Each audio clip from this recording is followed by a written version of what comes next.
Good evening, everyone. Welcome. Veronica, would you do the roll call, please? Yes. Councilmember Walter, Present. Councilmember Haskell, Here. Councilmember Flynn, Present. Vice Mayor Hefty, Mayor Taylor. Present. We have a quorum. Thank you. So before we start the meeting tonight, I would like to ask the council if we could move the regular agenda before the consent items, given that some of the consent items depend on the regular agenda item. So what I would like to do, just to make this formal change to the agenda, is actually ask for a motion to make this change. I so move.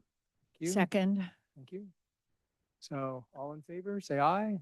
Aye. Okay, now we can continue on with the regular business. So no SB 707, right? Excellent.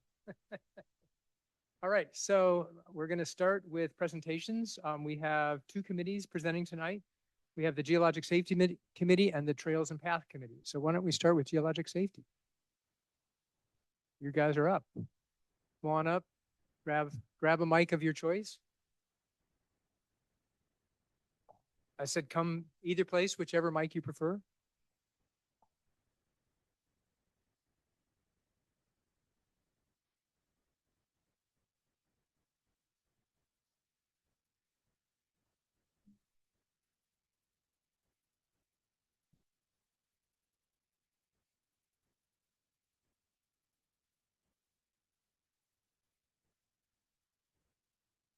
It's gonna rip out regularly.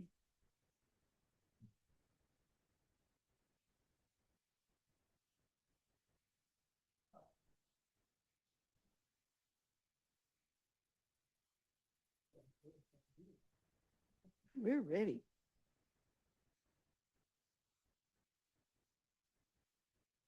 And I'll say this while they're getting ready. We always love it when you guys come down to town hall. I mean, it's lovely to have somebody here besides, talking to the empty room. So it's a pleasure. I'm glad you're here both for the committee and for our presentation later this evening and for our thank you later this evening. So thanks for everybody for coming down.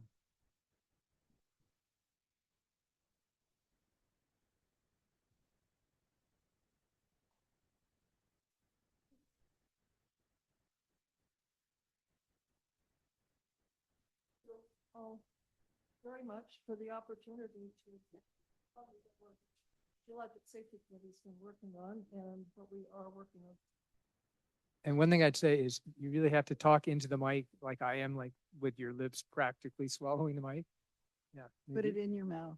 Well, let's not go quite that far, but close. Yeah. You're ready. Great. I mean, I can hear you without the mic, but the people in the audience that are online would love to hear you as well. Okay, thank you. All right, so we have 6 members out of 7 right now. So we're doing pretty well.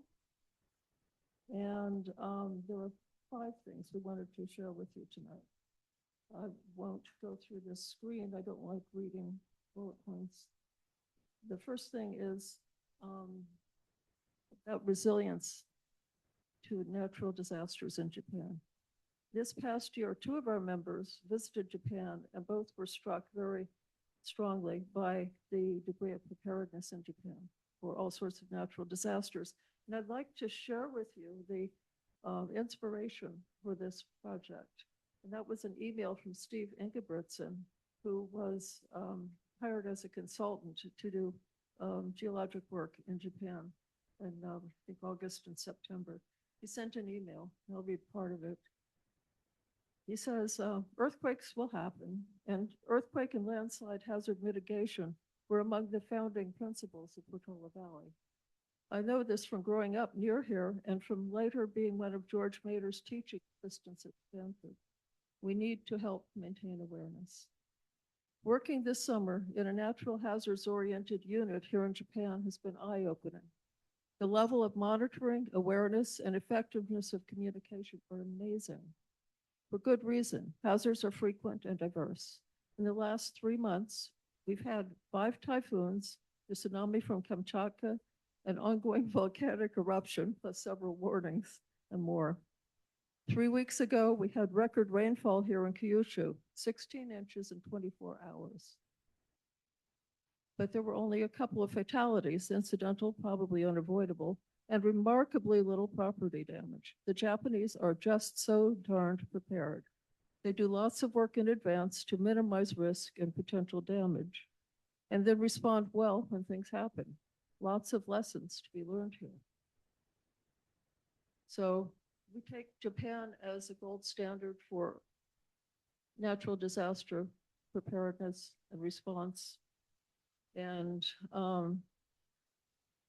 we think they're probably the country best prepared to respond to natural disaster. So we'd like to take a look at what they're doing and see if there are lessons to be learned for Portola Valley. Is there a model for disaster preparation, disaster response appropriate for here? Parts of it probably are. And what can we take from their approach to natural disaster preparation? So we would, pictures. We hope to get a report from the two members who went to Japan last year, sometime later this year. That we will share that with you when we get it. Pat McCrory was one of them. She sent pictures from two parks, separate parks. One sign says emergency evacuation site, and the other says evacuation area. People know where they're supposed to go in an emergency. That's taken for granted there. In another park in Kyoto, there's a designated refuge area in green. I enlarged it, and the little red arrows show the route to take to get to the green area. Everyone knows where to go. Steve was working at this point on volcanoes, and so he sent the volcanic gas warning, which explains the dangers of volcanic gas. This is for hikers in a popular park area, volcanic area. And that's forbidding entry to anyone with respiratory problems, heart problems, asthma, or just has any illness at all. It says you're not allowed to go in here if you have those conditions. So Japan's pretty protective of its people. Oops. Nope. No. Sorry. Okay, so this, as I said, we hope to get a report from the two of them later this year. Okay, the second thing we're pretty excited about is investigating geologic hazards here. This is basic field research. And we're doing this because there is evidence from the 1906 earthquake, historically documented evidence of hazards that are not mapped on the town maps. And our concern is that with a lot of new building, we may be building right over hazards that we need to find them, as many as we can. So the first step is series of geophysical surveys, we'll explain, starting at the Hawthorns. And then we'd like to look into flooding, landslide, and liquefaction as other hazards. And collect data, the past, see if we can collect data from flooding, landslides, any liquefaction that has been known in Portola Valley, and USGS stream gauge data. It's from San Francisco Creek, looking at flooding. Going to let Bob take the next section. Last December, he was at Hawthorns.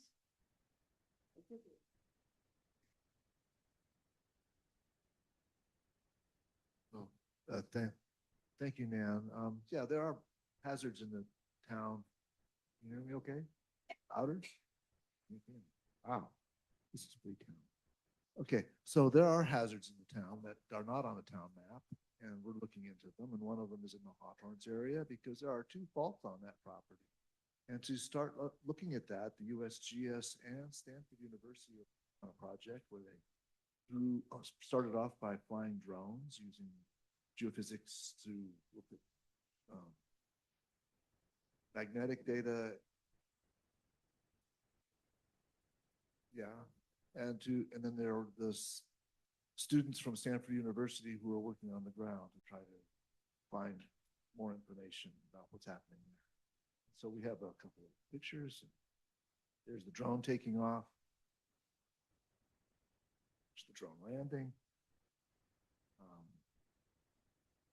And then, here's a picture of the, oh, here we go, of the, students doing their work as a part of a class project to understand this. Yeah. The first survey was just by drone, and they found enough interesting data to continue and look on the ground in more detail. So December was drones, and in January they came back and they did three things. They were looking once more at the magnetic signature of the rocks.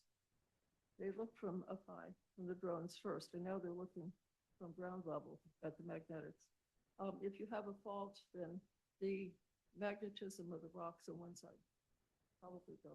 I'm sorry, can you speak up into the microphone? I can't hear you very Sure. well. Thank you. Really? Can you hear me now? No.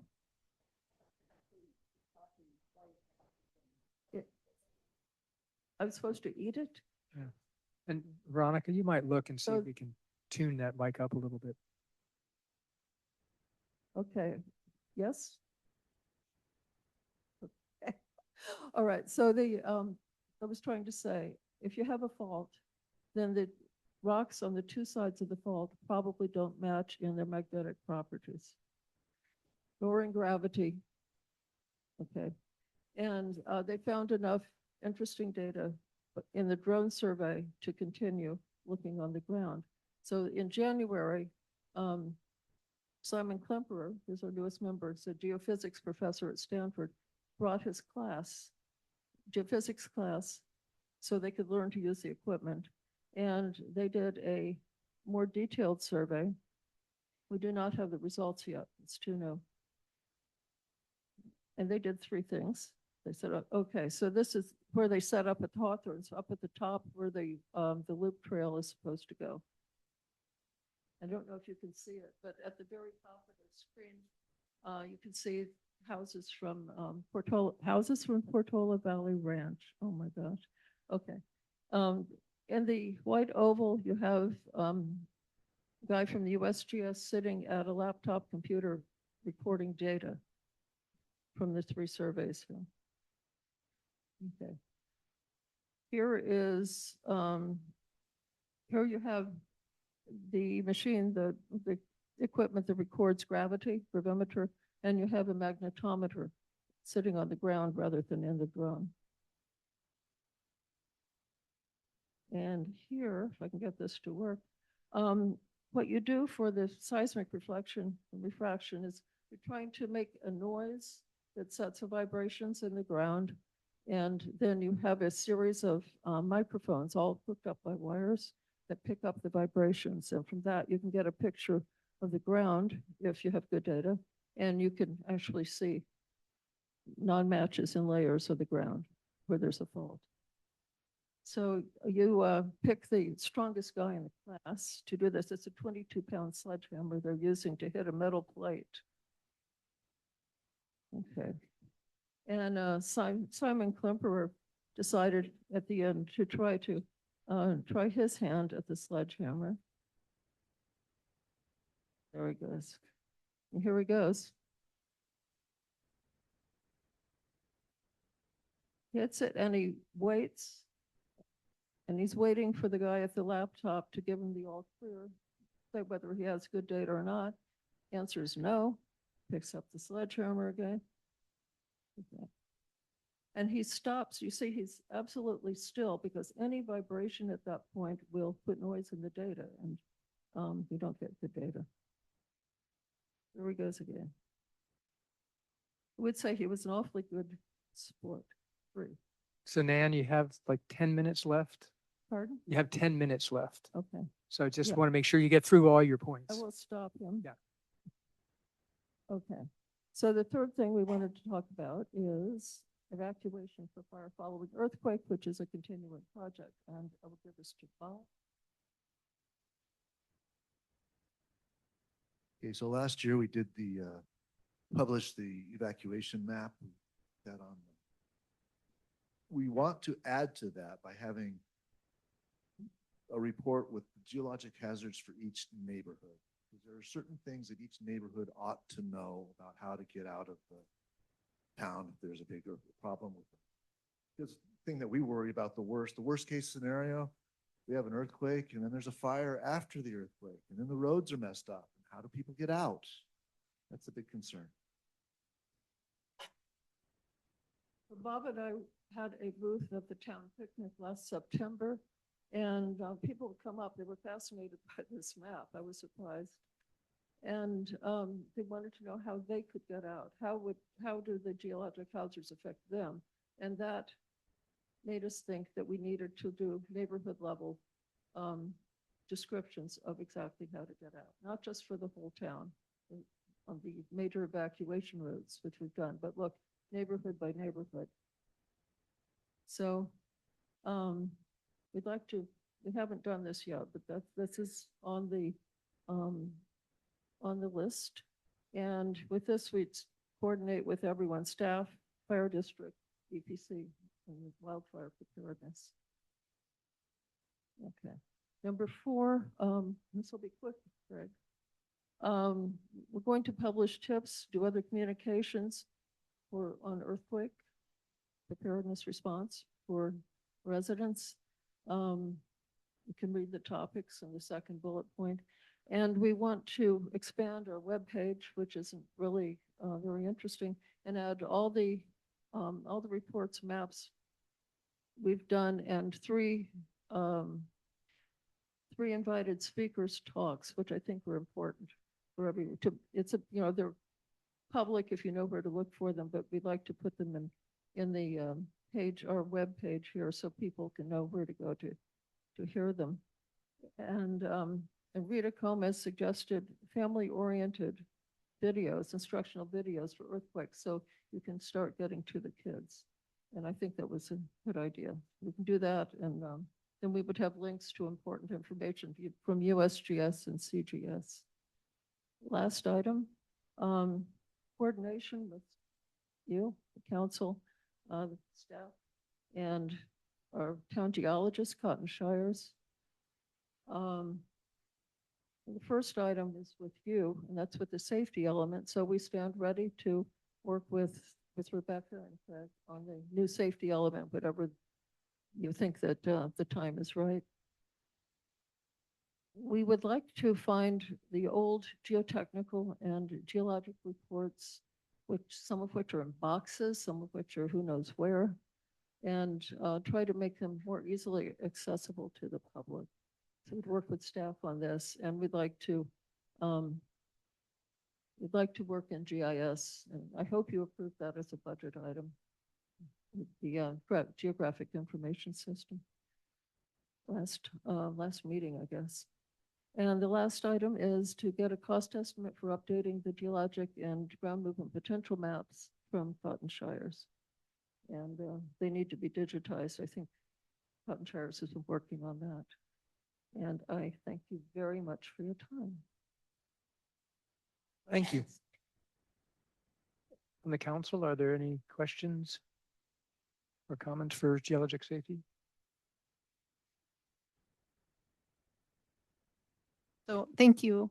I love learning new stuff. I had no idea about the magnetic drone information, so I appreciate that among other things. My question is for the GIS layers. I'm just surprised those aren't already available somewhere. Sometimes like San Mateo County does have a good GIS group that works together on mapping. And I'm happy to connect people because some of it might already exist, but I'm not sure. Okay, thank you. I think when it gets to that point, any help is greatly appreciated. Thanks. Anybody else? Yeah, go ahead, Rebecca. On the study that Simon is undertaking, is he going to expand it to other areas in town, or?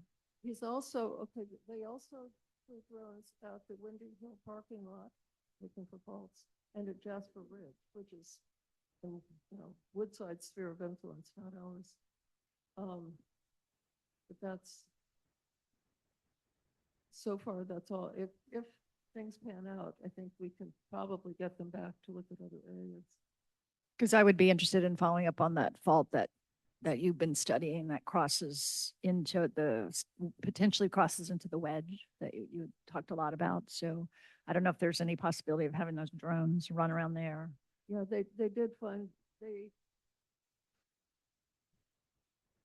The red? No, wait, which, The Stanford wedge. oh, the wedge, no, they didn't fly that one. But they, I don't know exactly where they flew at Jasper Ridge, but we'll find out whether they flew the area that would be the extension of the Hermit Fold. Quick question. What kind of support, if any, do you to unearth the boxes that have the older information that you seek? What kind of support do you need to unearth the boxes and other older information that you referenced toward the end?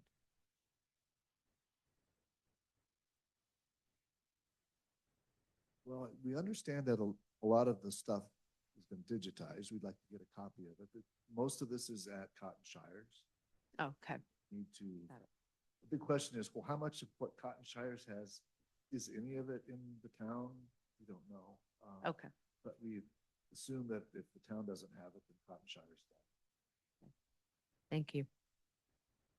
If I may, enlarge on that, Woodside has an interesting plan. They don't have all the old information online, but they have an index, so you can click on a parcel on a map and get a number in the, I guess, in the archive, and then go in and ask to see the information itself. Okay. Thanks. And just want to thank you for all the work you do making esoteric concepts more understandable by all the visuals that you've created. So thank you. Thank you. I want to throw in my thank you, and what a pleasure it's been to work with your burgeoning group and how well you do. Thank you very much. I'm hoping that OpenGov and its GIS connection is going to make some of this easier for both you and Cotton Shires and the staff. So I'm looking forward to finding out how that's going to work out for you. Yeah, please let us know if there is a mapping function. I know it does more than just finance, but Yeah, apparently there is. Thank you so much. thank you. And all. I'd like to add my thank you as well. Looks like an interesting work plan. I look forward to you coordinating with the other committees. I think that and with Woodside Fire is going to be critical. So I ask if you can hang around. What we're going to typically do is we'll do the trails and paths next. We'll do the town manager report, and then it'll be oral communications, and that's the chance for the public to comment. So if you want to hear any public comments on your presentation, that would be the time to hear that. So if you're willing to stick around, it'll be relatively quick to get there, assuming Trails and Path is expedient in their presentation as well. All right, well, thank you for that. So Trails and Paths. Barry, welcome.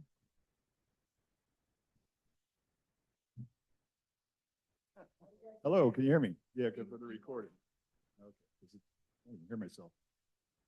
I did not do a presentation. True to fashion for Trails and Paths, I'm just going to get on the horse and go.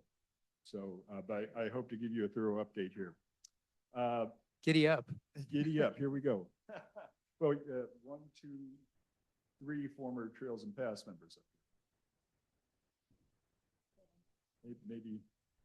Okay, so thinking this through, I came up with kind of 4 high-level priorities that are really ongoing for the Trails and Paths Committee. The first, I'll list them and then I'll drill down into each one a little bit. The first one is, safety on the trails, which is always our #1 priority. It's really an overarching priority. It's has a lot of components to it. But we have a multi-use trail system where we have bikes, horses, hikers, runners, buggies, baby buggies. Lots of potential for things to happen. So whatever we're doing and wherever we're doing it, we're always thinking about safety. Second priority is the preservation of the trail system. And that kind of sounds exactly what it is, but I'll drill down into that a little bit more because it's a really important one. Third priority is the maintenance of the trails. And our fourth priority is the expansion of the trail system. So let's talk about safety a little bit. So, given we have kind of a very unique trail system where we mix bikes and horses together, and sometimes it's kids that are on those bikes, we take safety very seriously. So we, in the past year, revisited our Safe Routes to School program and plan. This actually started, I believe, over 10 years ago. The first draft of this plan was put forth by some residents. We went back and we revisited this plan along with the school district just to make sure everything was up to date and that all of the information that we were putting out there was accurate. For the most part, it was. We found a couple little issues. But as a result of that work, we found that we were able to produce a new trail map, which is up on the town's website. It's just a draft, but it's a really cool map that was done by a resident named Dave Evans in town. And we thank him a lot for that work that he did. And along with that map is a draft resolution for the council to consider. And that draft resolution has all of the trail usage identified for each trail in town. So what can be done on each trail. And the reason why that's important is when we're talking about safe routes to school, we're talking about putting kids on bikes, riding on trails to school. And we want to make sure that how we're implementing that matches what we can really do on our trail systems, what the underlying easements allow. And I'll get more into that in just a little bit. E-bikes. So this was a big deal this year. We started an investigation to electrical bikes, e-bikes, whatever you want to call them. Can we use them on the trails? So you might just think, well, it's just another kind of bike. Why we have regular pedal bikes? Why can't we just e-bike? Well, we learned that that's just not the case. There's several different types of e-bikes. And Helen, I think you know all about this. San Mateo County is doing a lot of work on this. From everywhere from pedal assist all the way up to a full electric motorcycle. And sometimes you can't tell the difference between them. And even the lowest level of e-bike can perform faster than a pedal bike in certain parts of our trail system. So, when you really dig down into this, it became apparent that at this point, we just can't allow e-bikes on the trail system.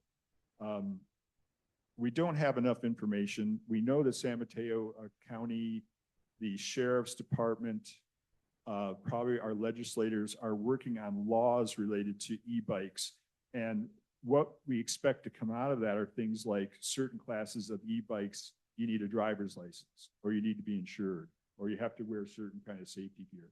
Until all that stuff's sorted out, it really doesn't make a lot of sense for us to start thinking too hard about how e-bikes would work on our trail system. But you can understand it'd be a pretty serious, safety issue there. We do a lot of community outreach with regards to safety. Our annual horse fair, which is actually a lot of fun activities for families, but is also a good opportunity for us to talk about safety on the trails related to horses. So, there's a lot of new people in town. We wouldn't have to have that conversation back in 1970, right?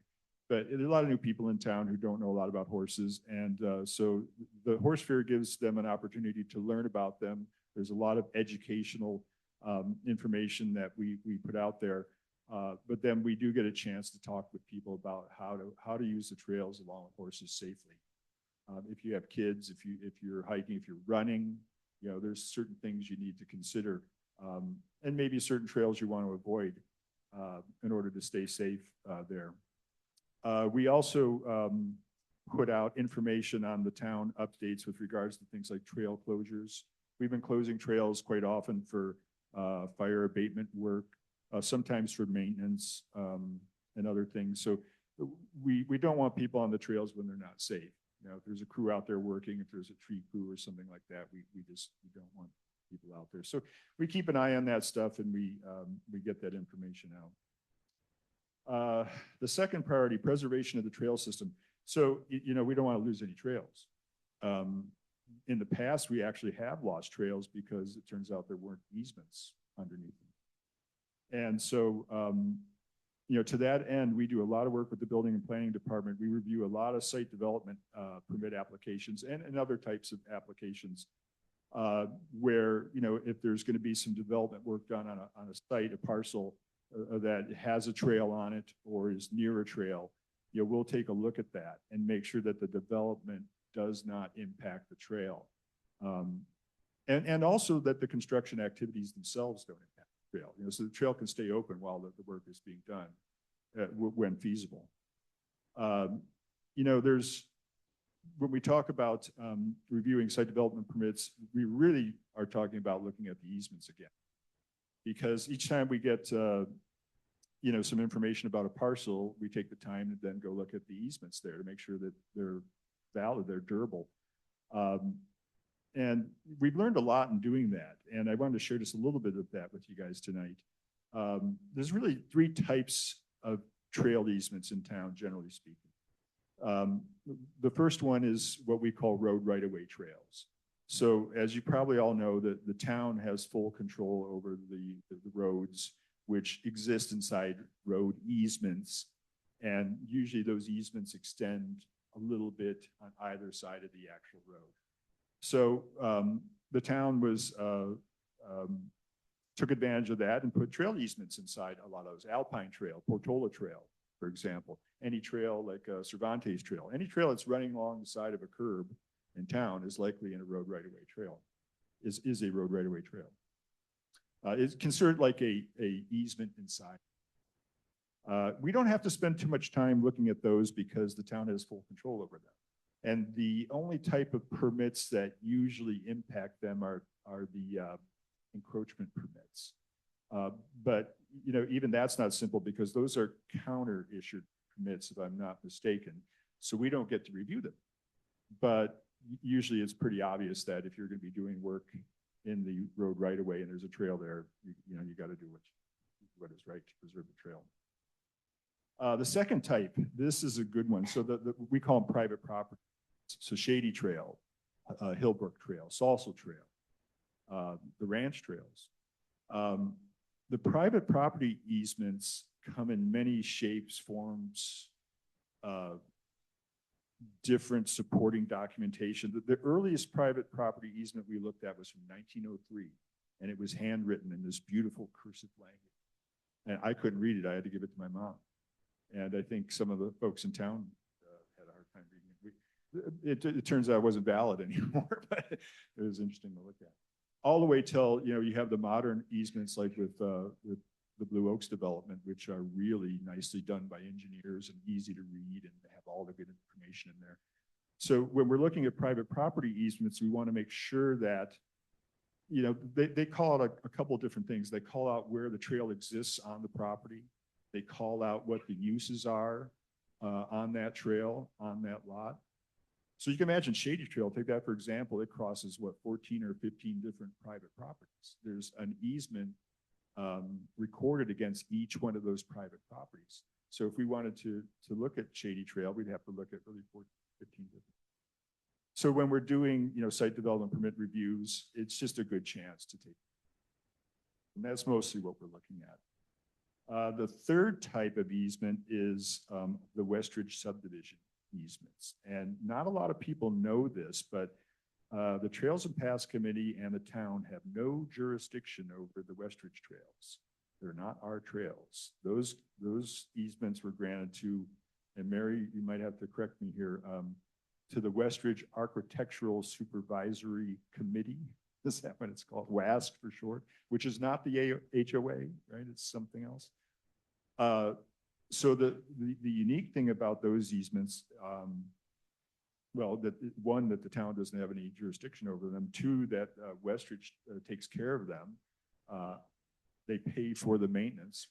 Wonderful thing. We thank them profusely for doing that. And they allow the public to use them, which is really quite remarkable when you think about it. They have no obligation to do that.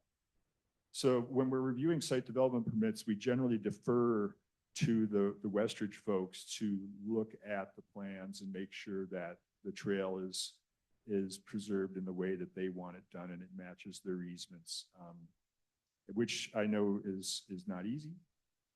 Mary knows it's not easy, but it's important. And I think it's important. We talk about this a lot, maybe outside of the context of preservation, but that we need to really respect the West Ridge trails because they could be taken away. And so we need to follow the rules on those trails. So a big thank you to all the folks in the West Ridge subdivision. I know I'm moving fast. I'm trying to make up time. So if you have any questions, just jump in. Maintenance. So, You got a little less than 10 minutes to go. okay. Oh, so I'm going fast. Yeah, maintenance is nothing new. This is ongoing stuff. Every meeting, we get a report from the Public Works team as to what work has been done on the trails. So we're kind of kept up to date to where things are. There's maintenance that takes place during certain times of the year, like in the spring, the trails need to be mowed. And you know, that's done in a way to try to both, you know, do it efficiently and preserve most of the wildflowers along the trails, which is not necessarily easy to do, but we're trying to get that done right. We get a lot of requests directly into our committee members or at our meetings for maintenance. And we generally just try to defer people to PV Connect. And so I'll just say it again tonight. If you have a trail maintenance issue, use PV Connect. It goes straight to the Public Works team and the work will get done faster. We close seasonal trails. So as you know, some of the trails like up in the ranch and then the hay fields, we don't allow horses on them in the wintertime because they're basically bare dirt trails. The horses would destroy them and it's not safe. So you'll see the chains out there and sometimes they're open and we'll close those. But why that's important to maintenance is because those seasonal trails don't because they're just dirt trails, they get hit pretty hard by the rain. So every spring we got to go out there and inspect those and look to see what impact they had. So on a year like this year where we're getting these big storms, you know, there's going to be a lot of maintenance work to do out there. And with just two people, you know, in the Public Works department, they rely on us to help with that. You know, the converse to that is the what we call all-weather trails, or the trails that are open to equestrians all year. They need less maintenance generally because they have a base rock type tread, which is much more durable, and the horses, even in the wintertime, tend not to mess it up. We keep a capital improvement list that's prioritized. So, you know, we're sensitive to the fact that the town's budget has been under stress of late. You know, we have a lot of projects that we would spend money on if we thought that they were super important. Some of them we've actually gone out to donations for. We did a project on West Ridge Trail that was paid for by some of the folks who live on West Ridge Trail, a restoration project. But we keep that going so that over time, as funds do become available, we can work through that list. That list is, we share that with Public Works. They have a copy of it if you ever want to see it, or email me or come to a meeting. It's always kept up to date. And you know, examples are, again, like if a bridge needs to be rebuilt, or you know, a retaining wall is falling into a trail, or something that's going to cost some money to fix or to right. And you know, really cool thing of late we've been doing is coordinating with volunteer groups on work projects. There's an organization, maybe you've heard of them, called the Trail Center. And they're a group of volunteers that do work on trail systems all over Northern California. And we've engaged with them on a couple projects, one last year and two this year. This year we'll be doing Eagle Trail and Toyon Trail. And these are largely driven by, you know, residents. We help guide the process, but really the residents of the ranch have been very proactive in engaging with these folks, and we support them in doing so because it gets the work done without spending a lot of money. And these folks do it all by hand, and they do a great job. So unfortunately, though, you know, this is not a one-size-fits-all kind of solution. it would be hard to do this on a shady trail or a Hillbrook trail because of all the different private properties that the trail crosses. You know, you need to get insurance, you need to, you know, get permission, because oftentimes when you're working on a trail, you're getting outside of the easement. If you're outside of the easement on private property, you're on private property. You know, the homeowner's got the lot. So unfortunately, it doesn't work in all cases. Lastly, number 4, priority, expand the trail system. So, you know, it's been a while. And Mary knows this. Blue Oaks was the last time we added trails to our trail system. How long ago was that? That was 99, 98, something like that. 26 years ago. Yeah, so a long time ago. So it's exciting. The Stanford project, as you all know, will bring some new trails into town. A lot of folks really worked on that, and we got to thank John Donahoe for putting up with us, because really, you know, he had a lot of things a lot of moving pieces on that project, and we were constantly pestering him about trails. But I think, and you know, a lot of folks in town, Craig, you worked a lot on this. The Planning Commission worked a lot on this. Mary, so many people, geographic safety gave us maps. So many people worked on this, but it's really exciting to get some new trails. And we hope we can connect that trail system into the Westridge Trail system at some point. It'll be a challenge. I don't want to go too deep into that, but just know we're trying, and we hope we can do that, because that would be really cool. Yeah, it's part of our Trails and Paths element. It's in the general plan that we build trails to interconnect neighborhoods. We don't just build trail systems as standalone trails. The other cool thing that's going on in the Stanford project is Stanford has agreed to move the Alpine Trail away from the road, which will make a much better trail user experience. I don't know if you've walked along Alpine Road lately, it's pretty loud, really loud. And we're going to change it to multi-use, meaning we're going to allow bicycles. So that's super. We have not done that in a very long time, created a new trail for bicycles in town. So really excited about that. It's not without its challenges. You know, that portion of Alpine Trail, it's longer than it fronts the Stanford property. So there's a section that Stanford's going to rebuild. That's going to be fine. The section between the south end of the Wedge and Golden Oak Drive is our responsibility to fix up, you know. So we may be coming to you guys for some money at some point. We're also working on the Hawthorne. So, you know, I think it's safe to say that to date, all the work that's been done on that has really been on the Mid-Penn side of things. We really haven't done a lot. We've had some input on that, but I hope, I expect that, you know, when it's thrown over the fence, you know, we either get like a conditional use permit review or something where we can get in there and comment on this, because one of the things I think that they really left out of this is a connection between the Hawthorns and the ranch. And that's something I think we really got to take a hard look at, because all you're going to have in the Hawthorns is a loop, a parking lot and a loop. And it just doesn't make a lot of sense. You can connect it into the ranch. You can now park your car at Windy Hill. You know, it changes the calculus, the whole parking thing. So I look forward to having those conversations when it's time. And did I make my time? Am I good? I'd say you did pretty well. I'm happy to take any. So any questions from the council? Nay, nay? Okay. I'm good. Rebecca, why don't you start? When you looked at the trail for the safe routes to school, if I remember correctly, the trail that most of the kids take when they go from Corte Madera to Alpine is actually not hasn't been allowing bikes. So that was the original. Has that changed, or is it still the situation? I want to make sure we're talking about the same section. So from Indian Crossing down to the corner of Alpine and Portola Road. And then along further, yes. So, well, let's just talk about that for a second. So between Indian Crossing and the intersection, there are two separate easements, pedestrian easement and a bicycle.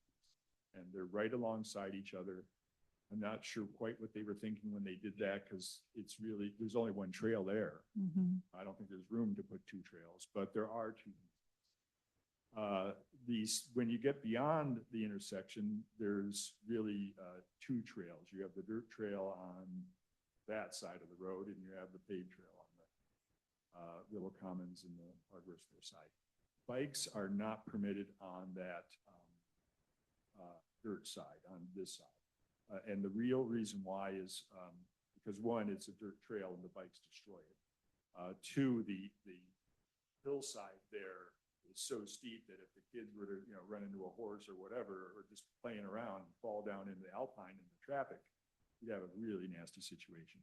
So we've worked with the district on this. They're aware of this. The Woodside Patrol Crossing Guard is aware of this, that she has to direct the bikes over to the paved side. Now, that's going to change, I think, with Hawthorne. So one of the things we asked the Hawthorns to do is to either reroute that part of the trail into the Hawthorns or create a separate trail into the Hawthorns away from Alpine Road, so that kids could ride and make it multi-use, so that kids could ride that side of the road all the way down to Alpine Hills, which is, I think, what you're getting at, where they want to go. So that's something we'll be watching with the Hawthorns very carefully. And if it gets done right, then we just have one other issue, and that's crossing Los Trancos. Okay. Just so I kind of understand the budget situation around trails, is it the Trails Committee that determines which work needs to be done on each trail, or is it the Public Works Department that has a schedule, or? Yeah, thank you for asking that. So there's two separate budgets. The Trails and Paths Committee has a budget. Largely, we spend it on the horse fair. All of trail maintenance comes out of Public Works budget. So we don't have a budget for that. We make recommendations to Public Works on what needs to be done, and they make the ultimate decision on how to spend them. Okay. And then you had mentioned 3 different types of trail easements, but you hadn't actually mentioned the ranch trails. So my understanding is that quite a few of them are not actually open to residents. Is that the case? No, not at all. They're all public trails. Because maybe something has changed, but I distinctly remember that there's a trail that kids used to take to get to Corte Madera, and there was a big sign that says residents only on it. So Yeah, that's not part of our trail system. That's not on our. So the ranch does have their own trails. They have the Dwight Crowder Trail. No. What's it called? What's that guy who wrote the map? starts with Anderson, S. the Dick Anderson Trail. The Dick Anderson Trail. Yeah, you see the gate out there, right? Yeah, so they have a couple of their own trails. They're not part of our system. They're not on our map, and no, they're private trails. So my understanding with following the Hawthorne situation is that it's the ranch actually that has requested that there not be a link. So that's something I think you'll have to navigate. Yeah, I don't have all the information, but the time will come and we will look into that. And then I guess my last question is there's a lot of talk about what we can do to create a 3rd lane on Alpine Road for evacuation purposes. And one idea that's been thrown out there as a potential suggestion is perhaps to expand Dwight Crowder Trail to make it so that a car could drive on it if needed during the emergency. So I don't know if that's something that would fall into your group to think about or what have you, because That would not be without its issues, right? of course. The true Dwight Crowder Trail has some turns and twists and goes around some things. And so I would have to defer to, the safety experts to decide what's more important. I mean, if you really need a 3rd lane, you need a 3rd lane, and we just deal with it. We figure out how to solve it. I mean, we would help if we could, but I would defer to, doing what's right for the residents of the town. Okay. Thank you. Thank you for all your efforts. Thank you, Rebecca. Judith? Yeah, just a couple. First, thanks for everything the Trails and Paths Committee does. It's very multifaceted. how much, I know this has changed over the years, so the current state of play on how much the Trails and Paths Committee kind of rolls its sleeves up to help fix particular issues and how that's working with the Public Works Department. Maybe you can comment on how that is. Since we're budget limited, it seems very natural to ask people who are interested in trails to step up, but it's got its issues. Okay, so Catherine, you have to cover your ears for a moment. Oh, no. Okay, so some time ago, and I don't know if this is back in the, you know, we were told not to do that kind of stuff. Yeah. Maybe liability issues. But it's not uncommon that if there's a tree that falls over, you'll see a resident out there with a chainsaw. I'm not sure the brand of chainsaw, but that tree gets moved as soon as possible. Yeah. A lot of us that ride horses, you know, we're sitting up 4 feet off the ground, so we carry. We go along trails. So there's a lot of things that we do that it's kind of a balance. You know, Yeah. we don't want to go out there with a tractor and start doing No. something, you know, we're gonna get in trouble for. But if it's something that we can do and it's not gonna, you know, cause the town any kind of anxiety, then we do it. Yeah. No, I appreciate all of that. Last is, you touched on this, but there was a piece of the Eagle Trail last year. I was doing a bunch of hiking that was just eroded by the stream. Is that one of the ones that you're Absolutely. looking at? Yeah, so right now, a little about that. So we're engaged with Trail Center. Robert's looking at the plans and, you know, because it's not an easy fix. Right. So Robert's got to approve the fix, and then the Trail Center's got to buy into being able to implement the fix. So that's where it stands right now. And that's all done. I'm glad it's on your radar. That's all I had. Thank you. Thank you, Judith. Mary? Oh, so many things to talk about. My could talk. favorite subject. I could talk all night about this. I'll try not to. The two things that come to mind are the easement work that you've done, which I think is, you've saved the town a lot of money by doing a lot of deep looks at a lot of easements. And this is really actually hard work and legal work, and it's just about looking at documents. And this talent and the Trails Committee has developed for being able to look at documents is actually quite significant. So that's a thanks to you, and keep up the good work. You know, and to that point, kind of touched on this earlier, San Mateo County has a great GIS tool, and we've started using that because they're linking all the easements to, not all of them, but a lot of them. And so our job has gotten easier in the last 2 years. Now, that's just finding the easement, then you got to read it. So it doesn't make it any easier. Yeah.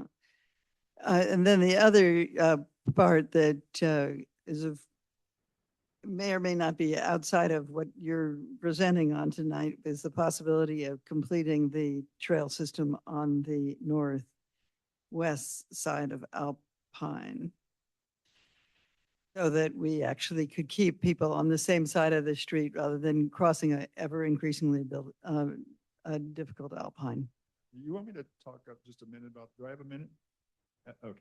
So there are a number of trail easements in town that were never built on. And there's some pretty cool opportunities out there to add new trails on the existing easements. Some of them are private property easements, some of them are road right-of-way easements. At some point, we need to have that conversation. The road right-of-way easements are a little bit, you know, easier to work through. The private property easements, you know, I think it has to start with the legal folks who, you know, can at least know what our legal standing is before we knock on a resident's door and say, hey, you know, you got a trail easement on your property and here comes the bulldozer. So, but some really cool opportunities out there. I mean, I won't name them because I don't want to, you know, stir the pot or anything, but yeah, the one you're talking about along Alpine Road is one of them. Thank you. Thank you, Mary. Helen? So, thank you. I was out hiking just this last Sunday with a friend and, you know, amazing always. I'm always amazed and just was able to take her to places that no one, we saw almost no one, right? Because we have these hidden gems. Yep. So, thank you for what you do. A couple of questions for the horse fair. Could we include a bike rodeo in the horse fair? As part. Well. Horses out there. So, the reason I bring that up is like, the e-bike problem and the school has tackled it. So you're talking about safe routes to school and the e-bikes are actually misnamed, right? Yeah. They really, and I recognize that bikes and horses do not mix and a bike rodeo is a misnomer as well. But to help teach kids the rules of the road could be really helpful. Yeah, so So- maybe you're talking about the district used to do these, right? Exactly. Yeah, and they're really cool and they are fun and they do serve that educational purpose. Yeah, we could do that. I mean, I talk to the district a lot, I used to run school board, so, but it's just really a function of space, I would say, and volunteer time. So would you want to run that? Get it on my calendar 6 months in advance and we can talk.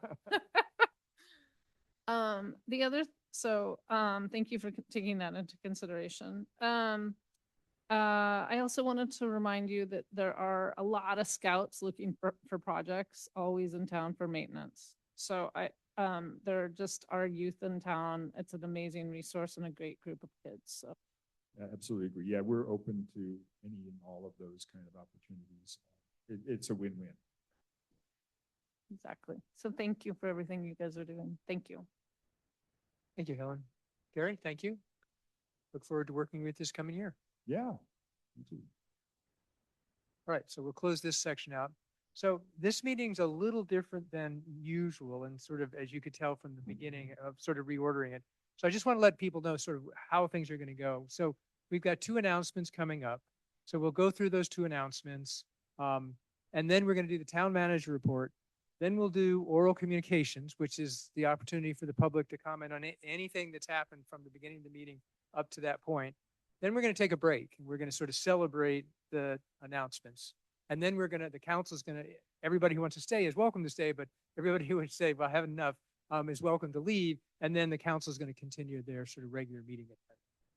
Okay, so I just wanted everybody to understand. So what we're going to do is we're going to have a founders award, and then we're going to have a thank you to Corey, and then we're going to do the town manager report, then we're going to do oral communications, and we're going to have a little celebration. Okay, so let's start with the founders award. And Mary, are you going to Sure. speak to that? Thank Well, you. Will I speak from here? You should speak from Okay, here. okay, here we go. Well, I'm I mean, deep. unless you want to embarrass Nancy, make her. I come up want here. to, I mean, parents, that's the whole point of it. Okay, so,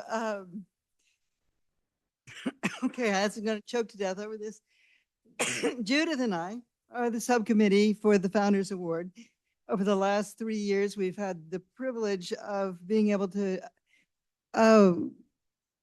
swear some wonderful people in, but of course, at the moment, I'm here to honor Nancy Lund. She is, I have never ceased to be amazed by the number of things she's contributed to our community. But I was reminded yesterday because I was finishing this up and I realized that I had missed a whole book that she'd done. She's done a book on Palo Alto. She's done one on Hillsborough. She's done one on Los Trancos. She's currently doing a book on Jasper Ridge and the science at Jasper Ridge.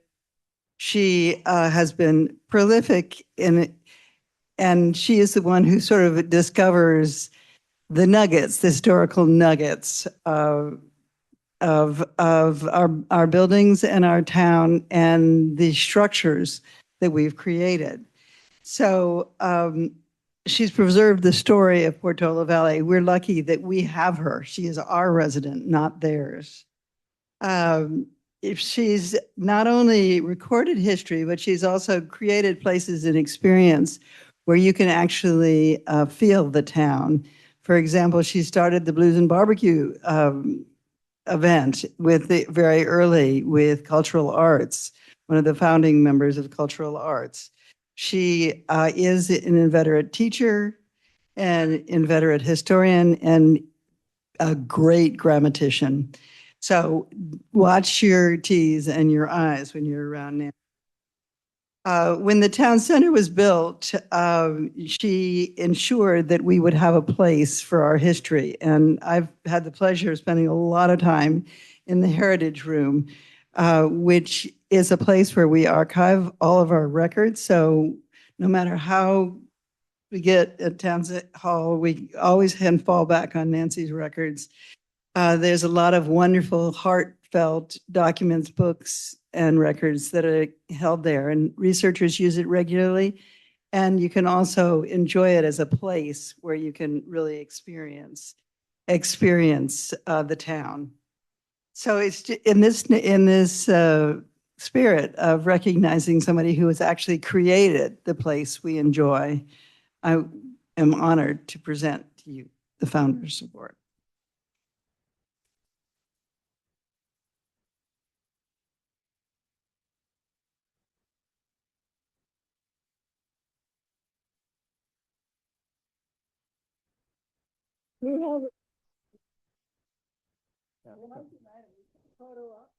This is really.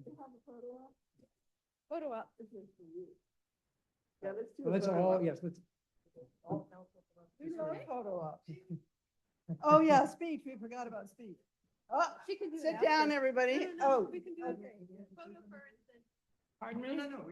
Should we do photo first? If you can, would you like to say? All right, we'll do photo first. Come on up here, yeah. No.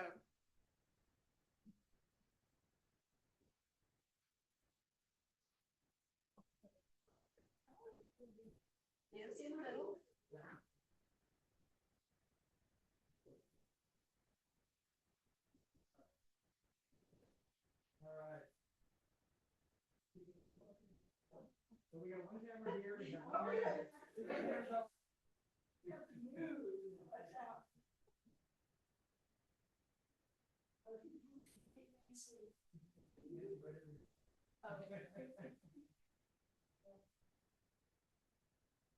All right, how about a round of applause?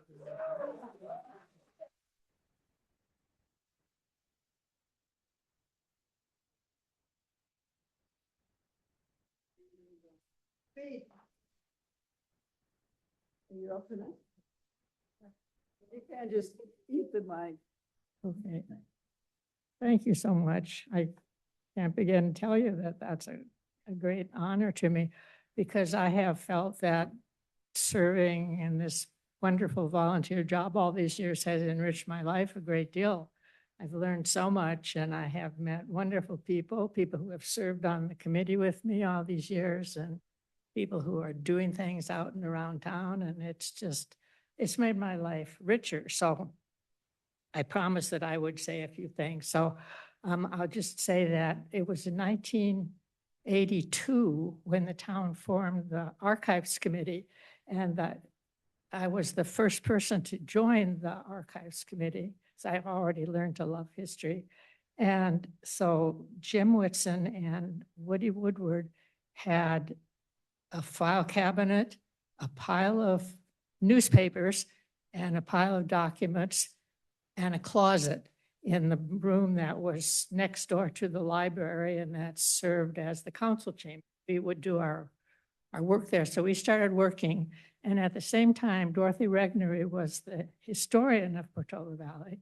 And she was researching and studying all the things that were part of the historic fabric of our town and getting ready to protect them in some way. And as we were going through all this, she passed away.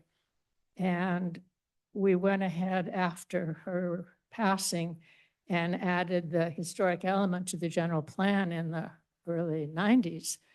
And the other great accomplishment of hers was to donate 2 file cabinets of documents and maps and photographs to the town.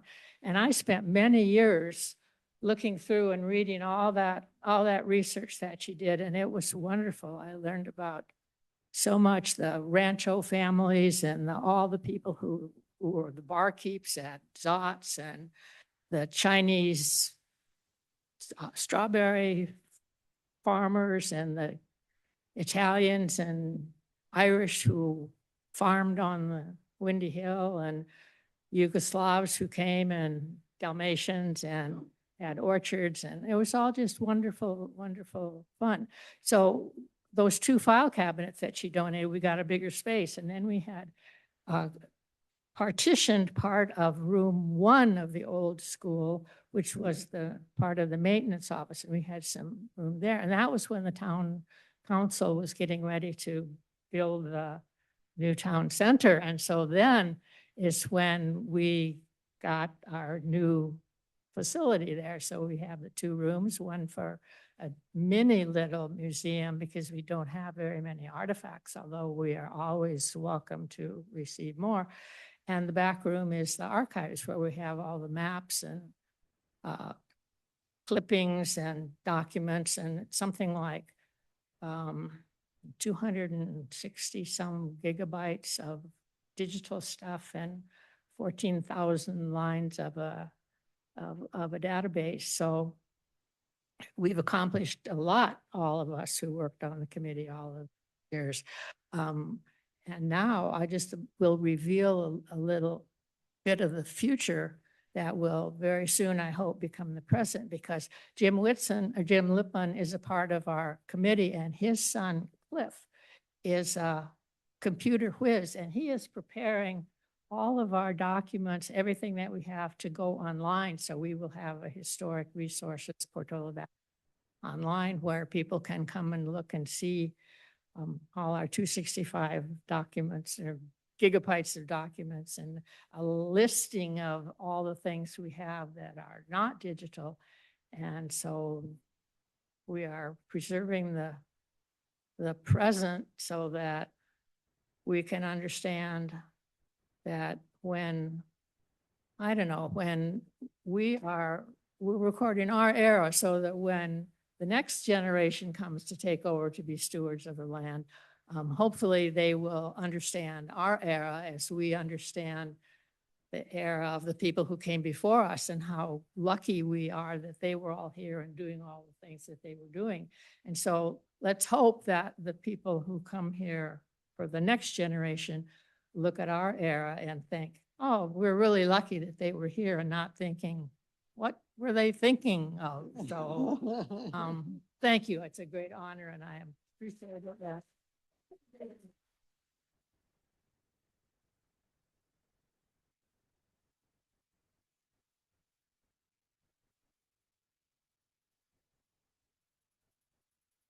Thank you, Nancy, for your service. Well deserved. All right, next we're going to move on to a thank you for Corey Stocker. I just think of her as Corey, to be honest. So I'm going to leave it at that and not butcher her last. So for those of you who don't know, Corey is going to take a new position in a different town. So Friday's her last day. Friday's her last day. But we all wanted to make sure before she escaped us that we had a thank you.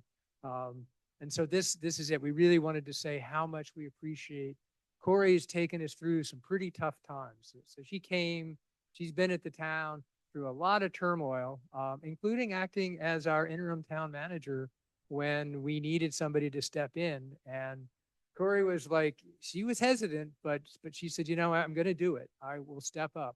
And she did, and we greatly appreciate that. That will always be remembered, at least for me, as something that really helped us get us through a tough time.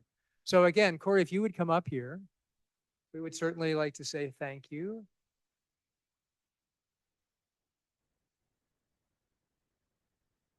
And what I was going to say is we can do, I don't know if you want to say any words, you're welcome to. But I'd also like to do a little photo op because you can't get away from all of us that fast. So would you like to say a couple of words?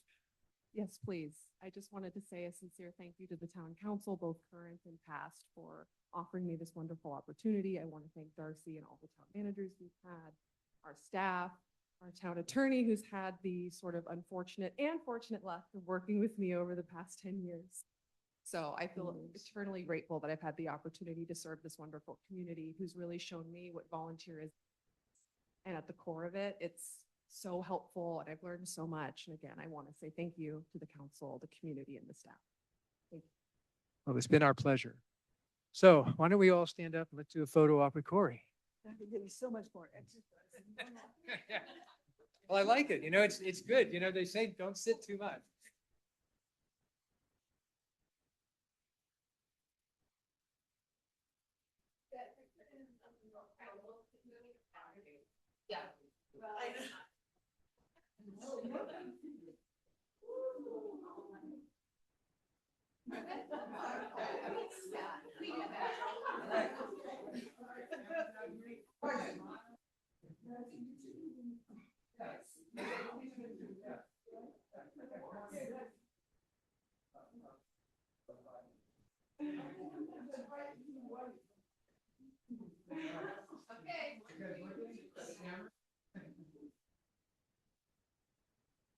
All right, thank you very much. So, round of applause for Corey.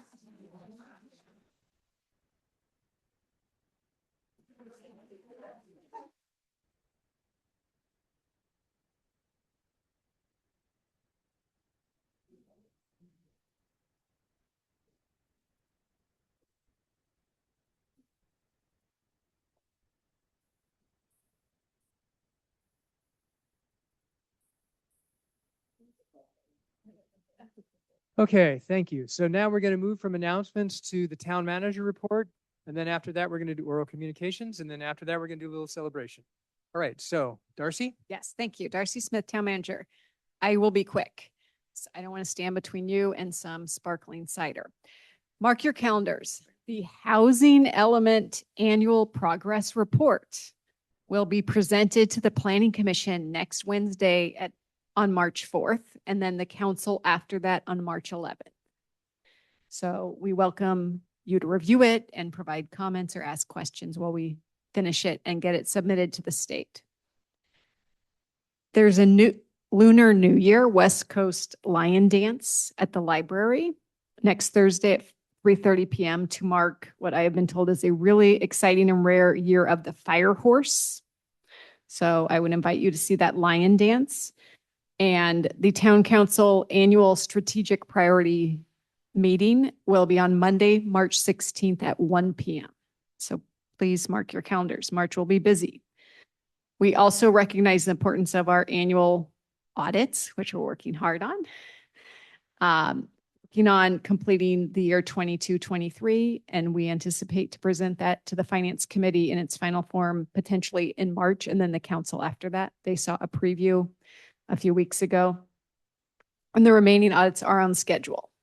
So stay tuned. I'll make those meeting announcements too in the future. Thanks. Thank you, Darcy. Okay, so now I'd like to move to oral communications. So I'm going to start with, is there anybody in the room that would like to comment? Rita, come up to the mic.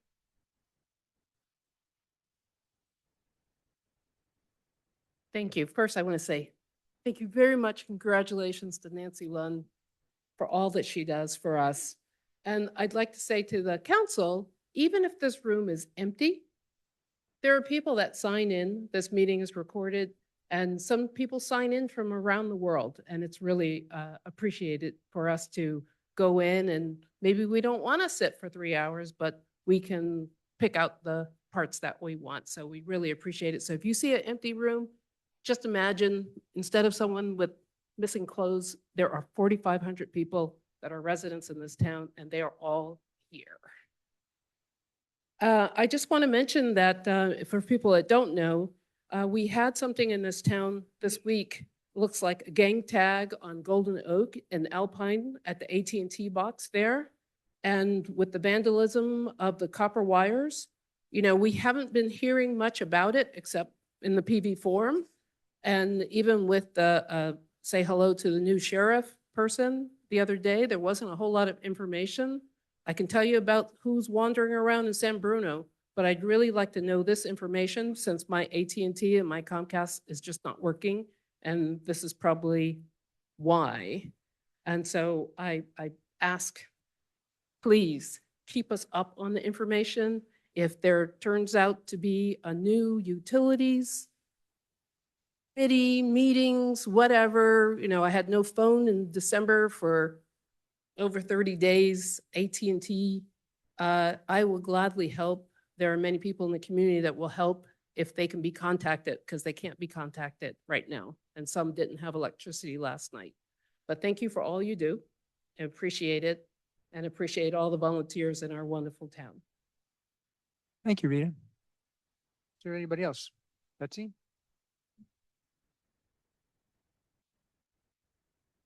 Welcome. Thank you, Betsy Morgan-Thaler. First, I'd like to address the departure of Corey. Big hardship to let you go. You did, as Craig acknowledged, arrive at a vulnerable time, and we are so much more robust. So although we hate to see you go, we can bear to see you go because we get that Woodside needs you more right now. And we're close by. We're close by. Come by for lunch and see us. Anyway, thank you very, very much for your service. It's been a pleasure getting to know you. And then I would like to say to Nancy Lund, when a couple of my friends in Palo Alto heard I was moving up here, I received from two different groups who did not live in Portola Valley 2 copies of your book. I have one in my bedroom and I have one in my living room, and they are on lending service to my dearest friends. There is this town comes alive to those of us that are more recent arrivals through walking the land and through getting to know Nancy Lund, whether in person, best of all, or through her incredible writings. I reflected on the Stanford University Centennial and how they broke it down into the 4 corners and celebrated the different events of the founding of Stanford. And I think we should have something similar because Nancy Lund would be one of our 4 corners, is one of our 4 corners. Thank you, Nancy, and thank you, Tor, for being incredible backup. A real privilege to know you. Thank you. Awarding a very deserving member of our public the Founders Award. Thank you, Betsy. Is there anybody else in the room that would like to comment? Yeah. Patty, please. Welcome. Hi, Patty Dews. I would like to say congratulations to my friend, Nancy Lund. I put most of my comments in my letter of recommendation. I'm not going to repeat those. I did want to tell you an anecdote that I think kind of tells you what Nancy is.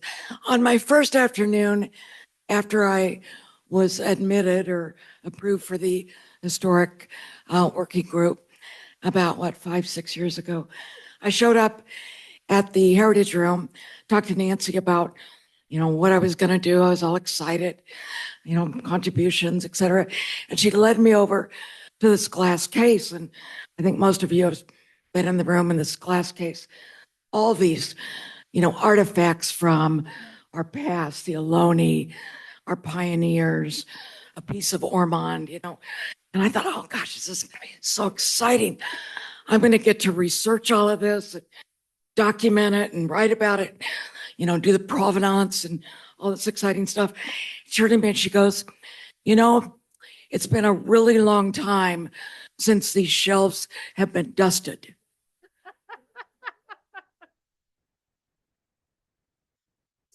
So I haven't done it yet, but I promise I'll get around to dusting them very soon. Congratulations. Thank you, Patty. Is there anybody else in the room who would like to speak? Yeah, please.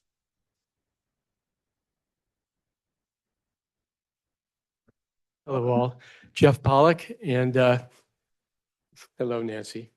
I haven't seen this young lady for a long time. She moved in next to us in 250 Golden Hills about 30 years ago or something like that, maybe 35.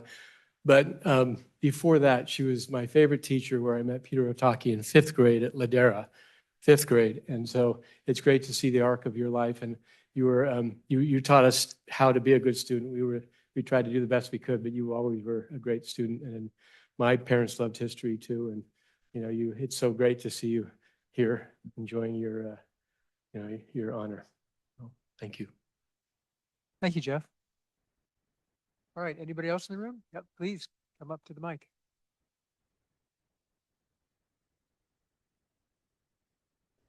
I think everything's been said, but I wrote some stuff and I just want to kind of focus. So just pull the mic down. just a Oh, little. hi. You can pull it down. There you go. Yeah. Okay, Yeah, make it so got it's me, comfortable. okay. Yeah.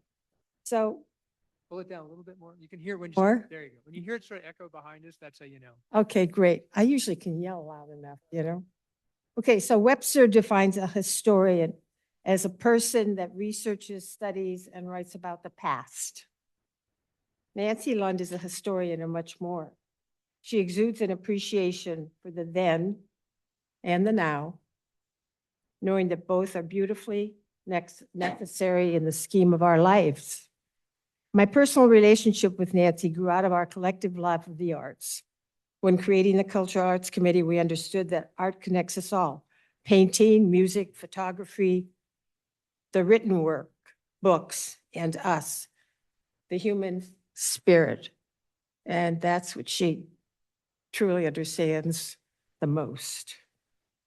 Nancy worked diligently to establish her niche, her corner to house Portola Valley's history, and for it to be available for all in a village she called her home.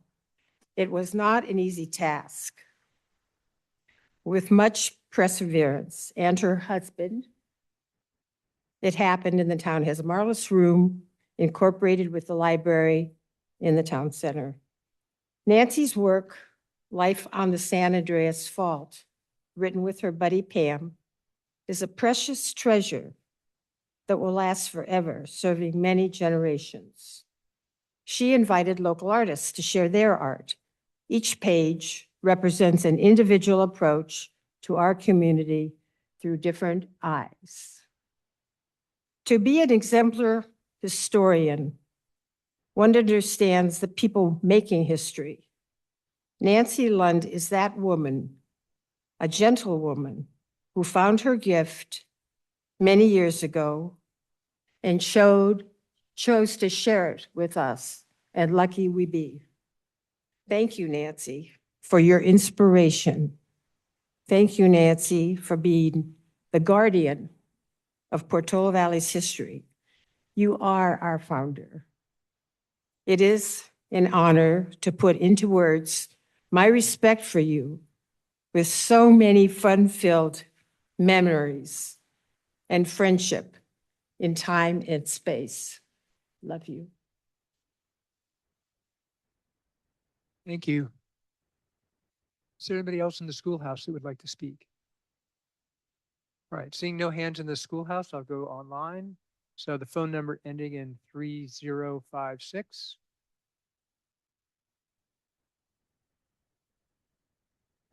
Hi.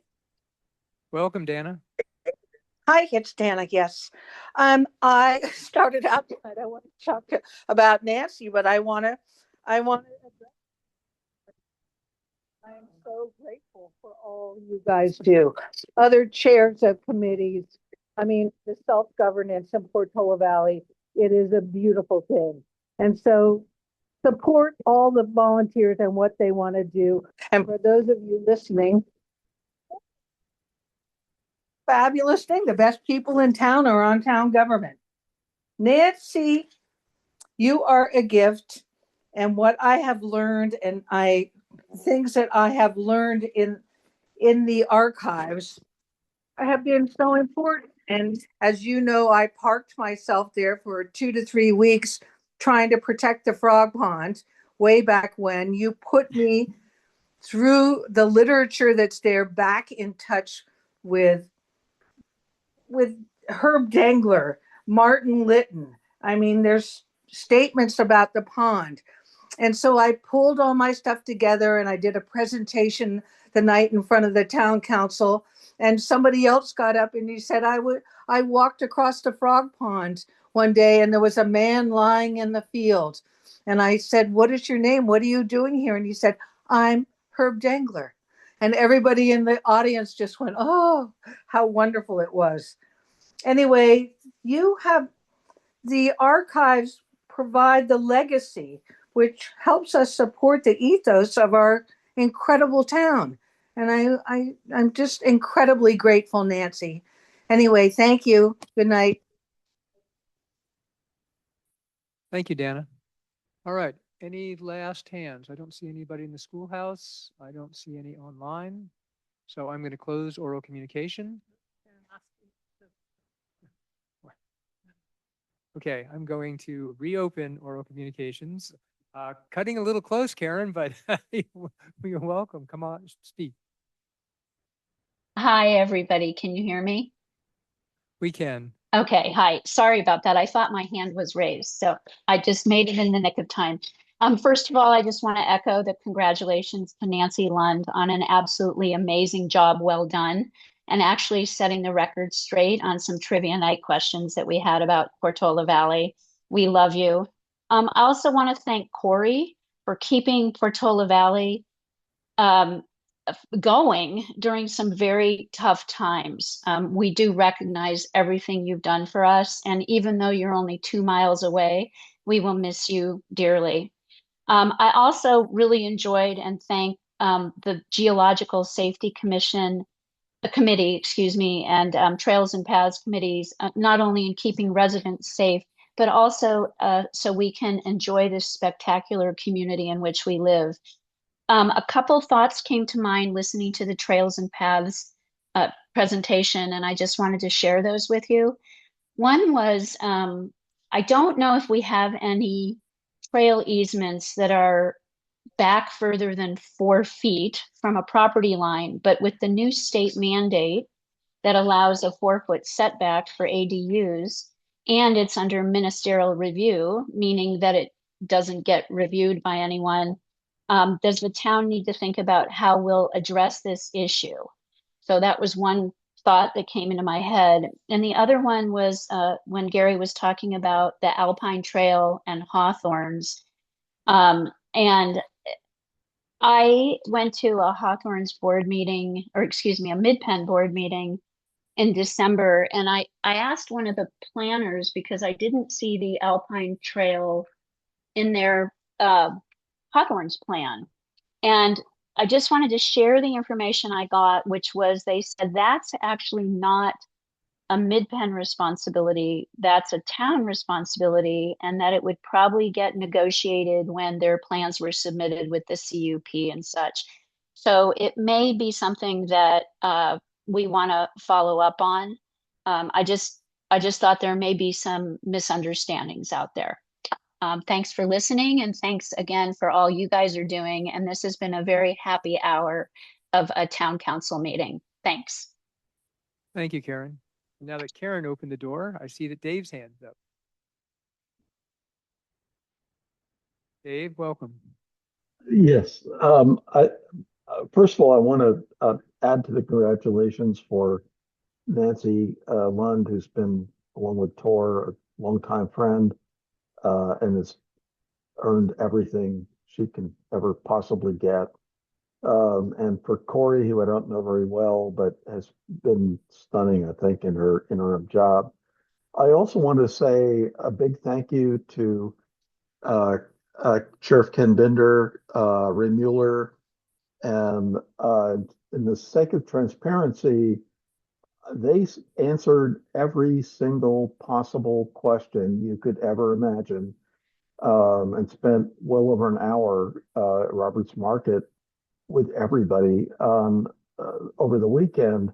And I can't imagine how anyone who was there can claim that they weren't 100% or more transparent. I mean, the whole staff, the sergeants, the deputies were all amazing. And I thought that was a huge, big step forward for where we are. And hopefully we can keep that going. But I thought that was just awesome, frankly. So thank you. Thank you, Dave. All right, one last call. Any hands in the schoolhouse? None here. Any hands online? All right, I'm going to close oral communications this time for real. All right, so that got us through this slightly contorted agenda. So now we're going to take a break from our regular meeting and we're going to do a little celebration. And then in 15 minutes or so, we're going to bring the council back into session. So let's all enjoy, let's celebrate Nancy, let's, celebrate Corey. Let's just enjoy ourselves.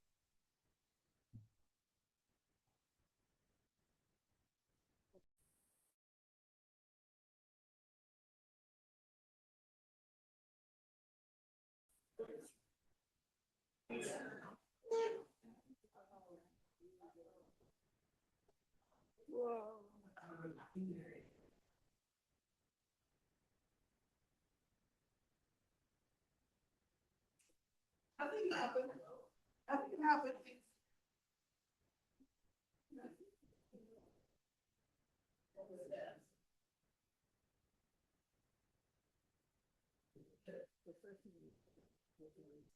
All right, we're about to call the council meeting back to order, but we had a little accident, so give us another 30 seconds to clean up a spill.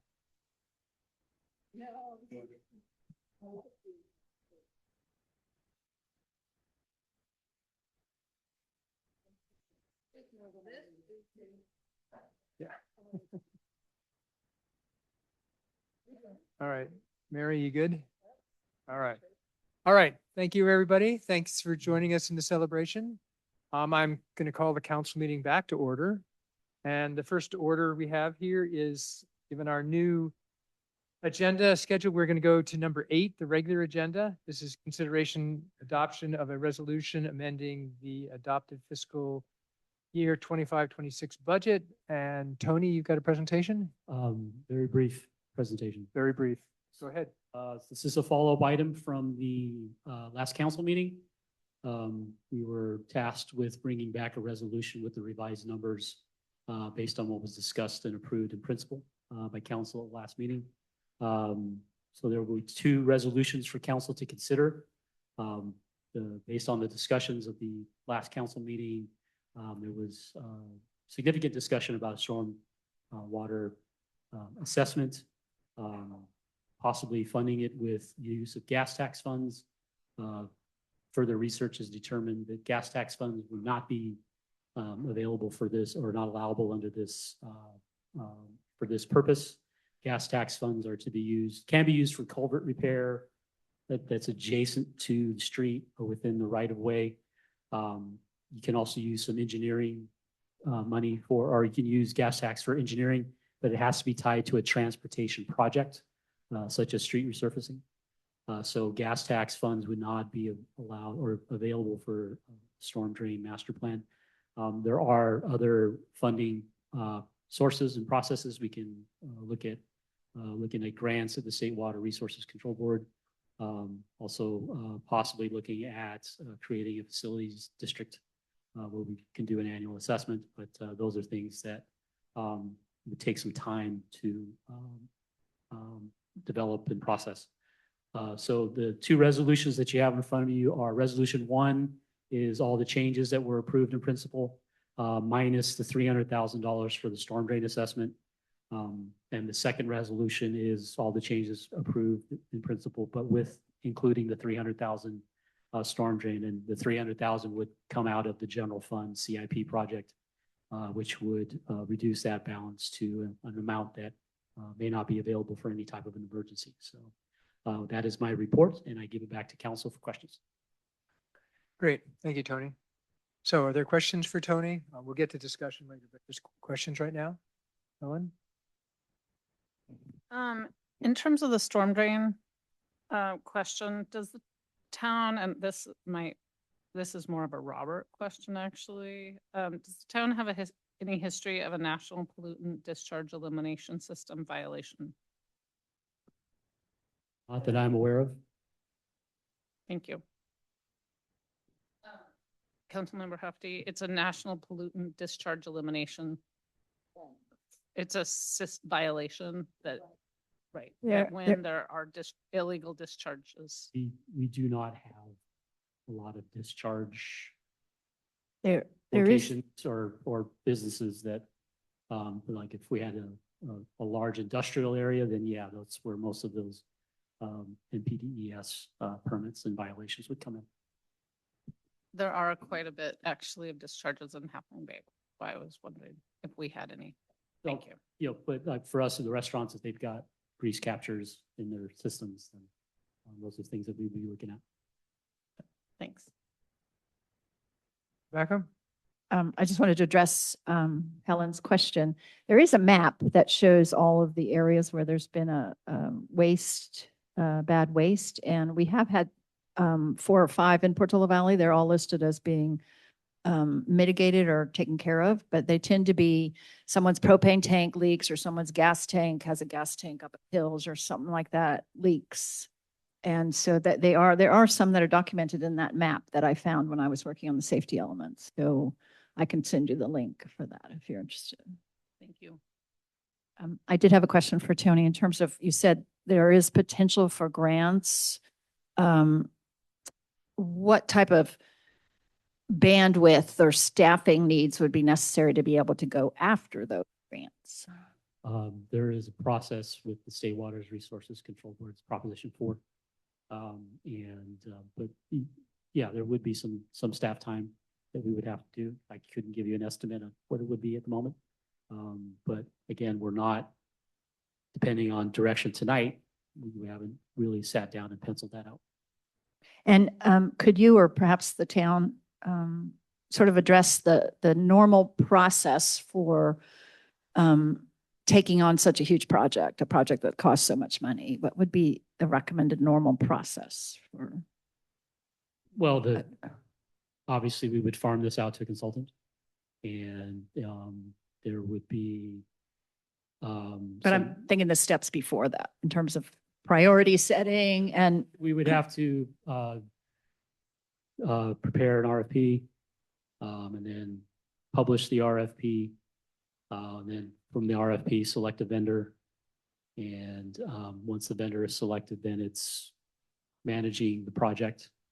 But you know, drafting an RFP could take about a month. Then publishing the RFP, you'd have to at least 30 days, and then probably another month before we can review and make a selection. So, I mean, if we were to start now, it probably wouldn't be until June or July that we could even have maybe possibly a vendor under contract. okay, thank you. Is that it? I guess what I'm truly trying to understand is, at what point do we as a council know the amount of money to set aside for such a project? I mean, do we go through a priority setting and say, okay, storm drains are high priority this coming year, and then we tell the staff to go and do the scoping and do the RFP and do the bids, and then we have that money set aside for next year? Or is it, as we've kind of bumbled through it this time, we've sort of grabbed some money that we thought was there and said, okay, go with it? But it just seems like. Yeah, I mean, this would be further vetted out during the priority session. But yeah, if council gives us the direction to go, then, but we would be providing this information at the priority session. The information of? This is what we need to do in order to do the storm drain assessment. If it is considered to be a high priority, council wants to do it, then you should have that information that makes you have that determination. But again, as with all work plan priorities, it's all set by the council. Okay, thanks. Judith? Yeah, if you could just remind me, I know this is an abbreviated packet, but the CIP fund, the current balance, roughly? Available balance right now is about 450,000. Yep, okay. Thousand. That's not appropriated, not, you know, it's whatever the cash balance that's remaining in the fund. Okay, thank you, that's it. Thank you. Mary? And your mic. I don't think I have a question. Okay. So I just wanted to follow up a little on Rebecca, just to make sure I understand. So it seems reasonable we could you know, we can talk about this in our priority session coming up on the 16th, but you're saying that the model here is we would give staff direction to scope this, and then in the next budget year, we would set aside money based on the scoping. Is that the model, the sort of process model that you're assuming? Yeah, I mean, if you give us direction to do it, we would develop the plan. And then at some point, we would still have to come back to council and say, toward the next steps, this is what we need to do. So we need council direction to do this. Yeah, well, I'm assuming there's multiple steps after. I mean, there's a budgeting step and then there's a contract step. So yeah, I'm just trying to get to the budget step because that seems like we approved it in our budget for this year, but then it didn't seem like we got to it. And a lot of things have happened. And so then I was just trying to make sure I understood if we were to get it into next year's budget, what that process was. It'll be all part of the priority session. Yep. Okay. Great. I'm sorry, Yeah. I do have one more question. Yeah, go ahead, Helen. Great, thank you. Will this storm drain proposal that we're looking at, assessment, provide a comprehensive planning framework for managing stormwater runoff and overall, right, like the overall holistic, comprehensive framework? So the storm drain assessment should give us an inspection of the entire system. With CCTV, looking through the pipes, checking what the internal damages are. They'll look at the exterior culverts, their condition, identify if there's any repairs that need to be done, what the priority is, how serious or which ones are more hazardous than the others, what the priority is going to be, if the channels need to be worked through, and then come up with here's how much it's going to cost, ongoing maintenance, and then identifying what capital repairs need to be made as well. Right, but just with climate change, whether you believe it or not, a change in weather that we're seeing, will this assessment, in your opinion, will it meet the moment for comprehensive framework throughout There's town? the hydrology. I mean, they can determine how the water flows through the system, how the water flows through the town. And also take into consideration, how much rainfall has been falling over the past few years and what the direction is going to be, what the trends are going to be, where that possible damage could be. So yeah, that's all going to be part of the process. So is that just a storm drain or sewer assessment, or is that a master plan, Master plan. storm drain master plan? Okay, thank you. Thank you. Okay, any other questions from the council? I'm going to open it up to the public. There's nobody in the schoolhouse. Anybody online have a question on this topic? All right, seeing no hands, I'm going to close public comment, bring it back to the council. So I just want to start with putting out the proposal, and I think it sort of got mentioned here indirectly by Tony, is given that we can't use the gas tax, and given we have a priority session coming up on the 16th, this seems like a reasonable thing to move to that meeting. And, you know, instead of trying to fund it now, is potentially to move it to that meeting, have that discussion.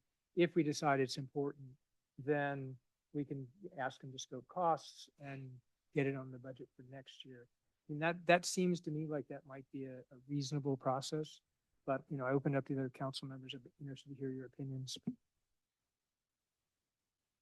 I agree. I mean, when we kind of made the decision last time, I was operating under the assumption that a lot of the scoping work had already been done and that we actually had a bid in hand. And I understood after the fact that that work hasn't been done yet. And it was just sort of an informal number that was thrown out. So I think we need to have a lot more information. I think we need to give the staff more time to actually fully develop the scope of the work, to understand what we need for our town, and to actually do a formal RFP and get some real bids in there, because the numbers are kind of a moving target in town. So I think that what this needs to really be, since it's such a huge amount of money that we're talking about, and any repairs that are necessary are going to be an even more huge amount of money.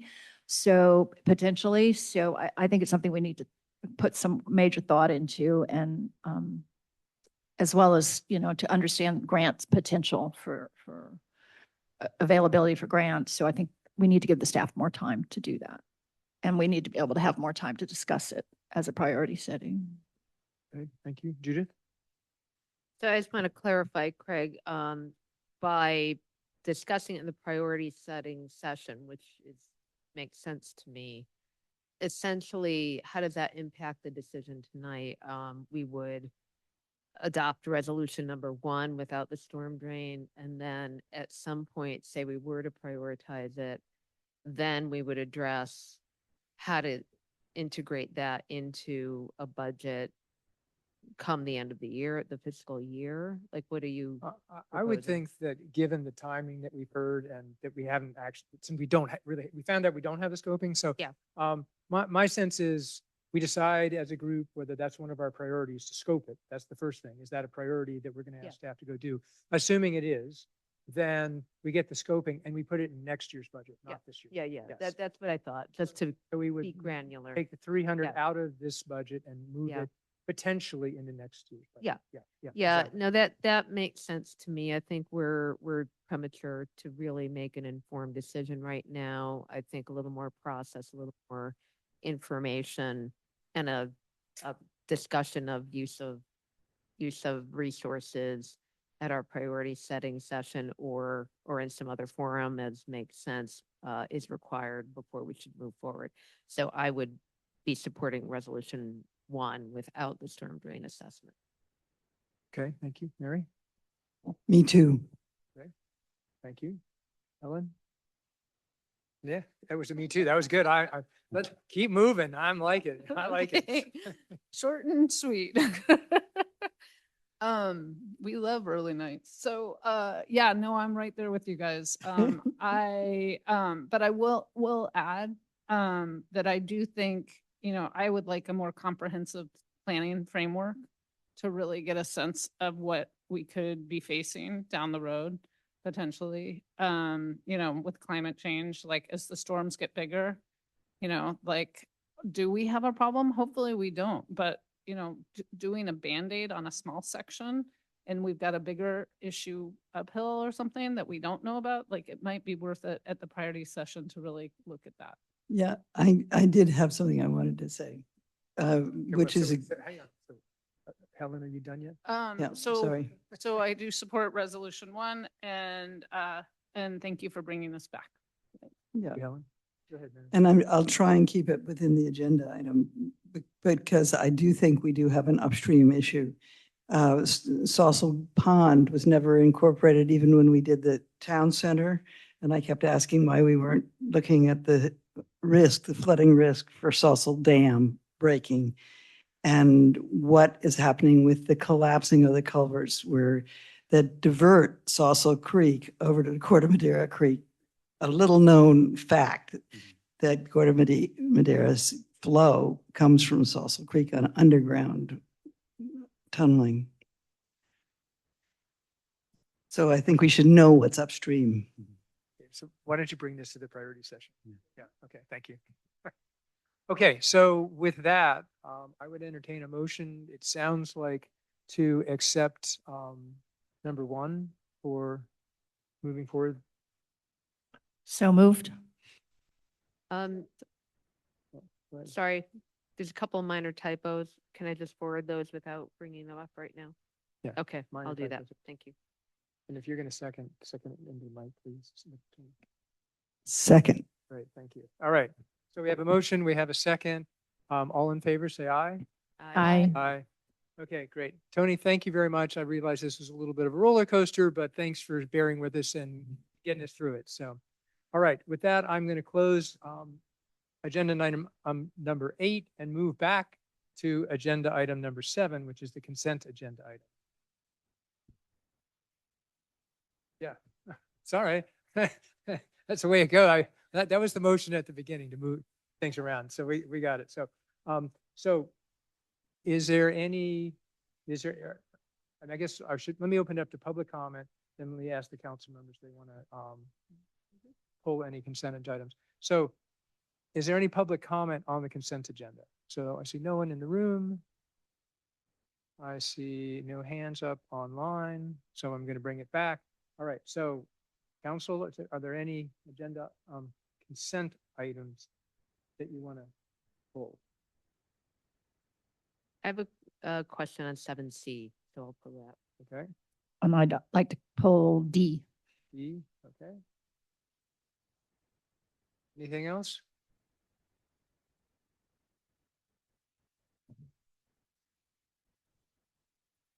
Okay, great. So I would entertain a motion to approve consent agenda items. Man, it's a little bit of sugar. I'm wired. For A, B, and E. I move to approve 7A, B, and E. Me too. Second. Second. Thank you, okay. All right, we have a motion, we have a second. All in favor, say aye. Aye. Aye. Okay, great. So that motion is approved. So let's start with C. Judith, this is yours? Yeah, it's the urban planning partners. And what I wanted to understand is the overage part, because we're approving an increase and just what fed into the overage to date, as opposed to the work to do to fit in the new sites. If you could give context, that's what I'd like. Right, so Sarah Corse, Planning and Building Director. Been only a few times I've been before you, so. So with those overages, I think there was some unanticipated changes to work, some additional meetings, conversations, updates that were related to the housing element amendments. And that's from my understanding how those overages occurred. And the plan for managing, if we're approving a total of $45,000 more, like now that you're situated, are there ways that we could prevent the overages? It's already a, what is it, 20% leeway that's baked in. So how are you thinking about the accuracy of the projection? Yeah, so I'd say this is a unique proposal because we still have the existing contract, there's still budget in the existing contract, work that's still left. However, we're anticipating additional work that's needed budget for that. So because we're anticipating that, that's why you have the contract before you. So we get ahead of it. So right now we're in a position where we have submitted the housing element amendment to HCD and we're waiting to hear comments back. And hopefully we'll get comments back probably maybe at the end of March or April or beyond.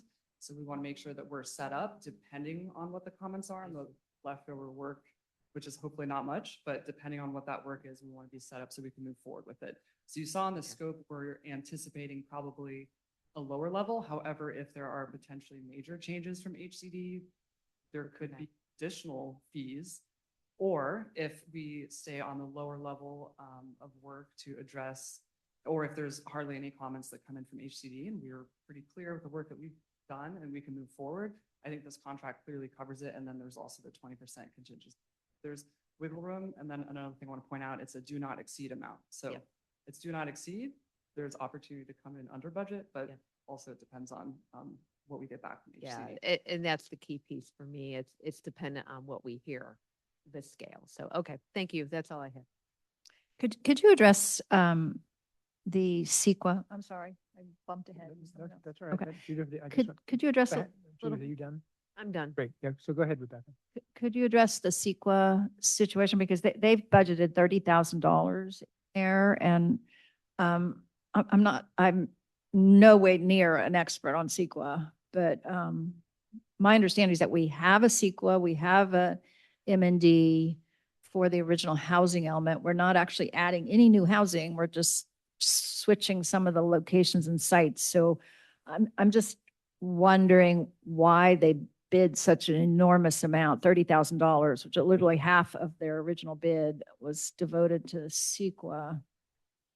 When I wouldn't expect them to need so much vehicle miles traveled work. I mean, $15,000, we're talking about 100 hours potentially of work. I don't know what they're going to be doing. I mean, for 56 homes, units on 3 sites. I mean, I'm concerned about that chunk of change. I mean, 60 hours to write a report that's an addendum to an existing CEQA. So I don't know. I don't have perspective on this, but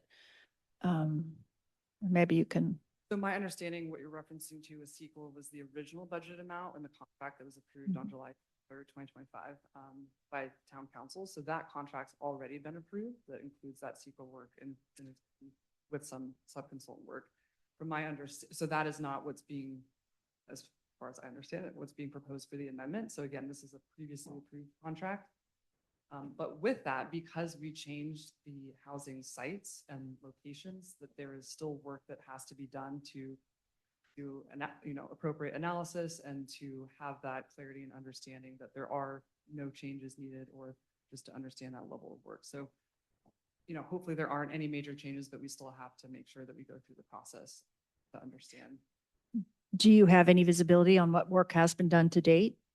So on this is peers? working on, and we had included, I think maybe it might have been publicly posted, or we'll share it too, but one of the most recent invoices, you can see what's been billed, which is not that much to that line item. So we're currently in the process of addressing some of that work and moving into it. So I would say in the future, invoicing related to that work, probably this next month or two. And our goal was to get through this work before we hear back from HCD. So we still have a little bit of time. And when I look at the new work as well as some of the old work that was approved, I wonder if the staff if there's some things that we can be a little bit more careful with in terms of, do we need planning commission packet support? Do we need town council packet support? Do we, there's things in here. Do we really need 12 more meetings? Do we need so many consultants showing up at every meeting? I just am concerned about the fact that this, this new contract is another 45% more than the original, which was already, in my mind, pretty obscenely high. I'm just concerned about, we don't seem to ever have good control of our consultants, and I don't want to have, the work still not get done and then you have to come back again and ask for more money because, I don't know, $100,000 seems like for 56 units, I'm like, we keep eating up the money that we should be using to build as opposed to writing reports. But I'm just wondering, is there something the town, the staff can do to kind of keep a really tight eye on what these consultants are doing? Yes, I think that's just part of project management, and managing consultants is to make sure that they're doing within the scope and you're managing their time, your time. So that would be my goal moving forward. And maybe there was overages, I think with the past costs were related to some meetings and coordination, and that could even be just how we're addressing comments, how we're coordinating our end and moving forward. So just want to make sure that we have enough time budgeted and that we're not finding that as like another overage cost as well down the road. But I would ensure that hopefully there is always going to be good project management, and we'll be managing consultants appropriately. Okay, great. Thank you. Thank you. Mary, any questions or comments? I feel like there is something in here that I need to ask about, which is if we authorize this for that contract, does that make it that much harder for us to rake it back as we actually have an adequate staff to take care of the things that we've been discussing, like the planning commission planning, the packages, all the things that when we were working with Urban Partners before, there was a real sense of duplication of work, of it getting out of the hands of our town, of people not understanding the mechanism that the town works on with to keep our costs under control, and having too many people showing up at meetings and too many consultants on the screen that in fact was almost intimidating. And it seems like if you authorize those costs, then it's harder to pull that money back into your needs as the planner, as the head of the planning department. Is that true or not? If we authorized less, got rid of the 20%, for example, and just were paying and said, well, if we're going to go over that, we're going to do it ourselves. Anyway, I think there's a question in there that hopefully you can answer. and I might be able to help here. So this is a not to exceeds contract. So, you know, the tighter Sarah can manage this, the more money doesn't get spent. But this is not a, you know, we're not giving them a contract that Yeah. says, here's this money and it's yours, whether you can justify it or not. The only way they get paid is if Sarah needs their time and energy to do the work. Anything that's left over just comes back to us. So it's not to exceed. So does that sort of cover it, Does it Sarah? does it feel that way to you? Yeah, I would just say we budget the best we can, and also we budget in a way that we don't want to have to continually come back for amendment as well. So we're trying to budget to know what we need to get the work done, and it's the best estimate that we have at the moment. Okay. Good. Yeah. Thank you, Mary. Ellen? So echoing a little bit what my colleagues have said, and you're new, and as I recall, you walked into this contract. Yes. Yeah.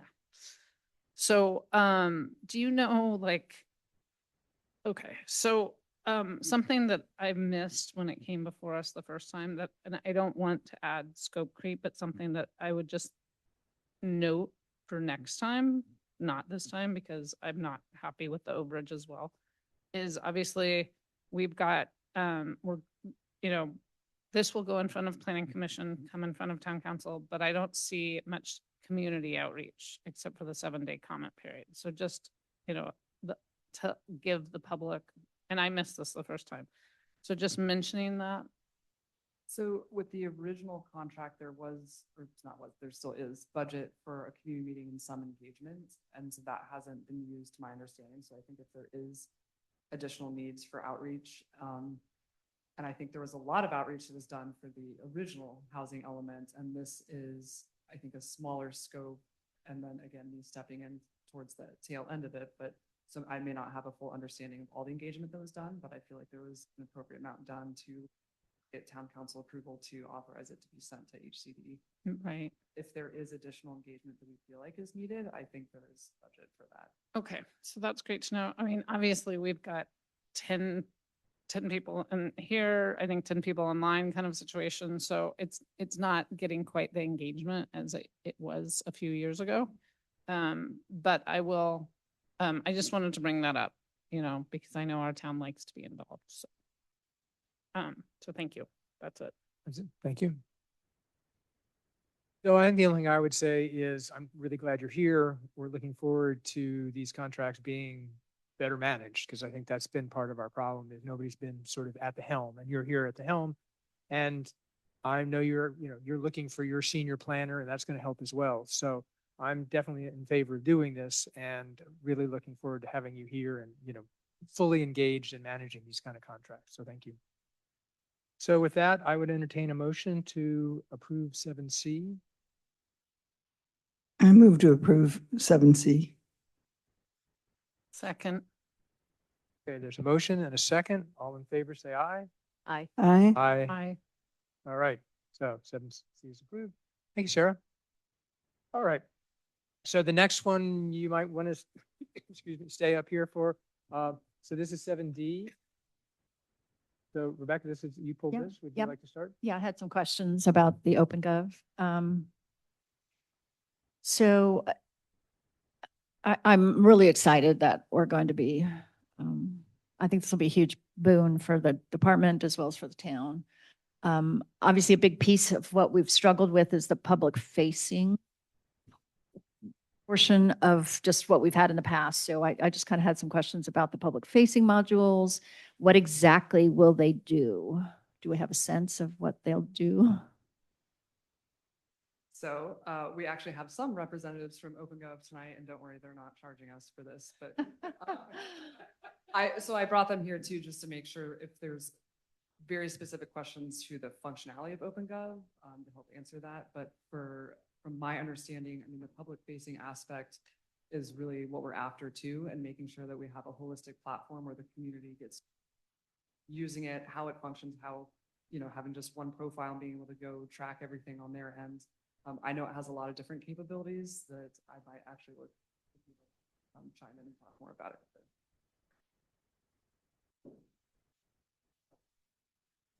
it. And I was going to say, given that my experience is being a software guy, we don't actually need to know every bell and whistle you guys have. Just give us the, that's just the top line. Got it. Mayor Taylor, Vice Mayor Humphrey, and members of council, it's a pleasure to be here. Just a quick introduction though. My name is Brandon. I'm the regional manager here in the West with OpenGov. So I work with Artie and we support all of our partners in California and everything west of Colorado.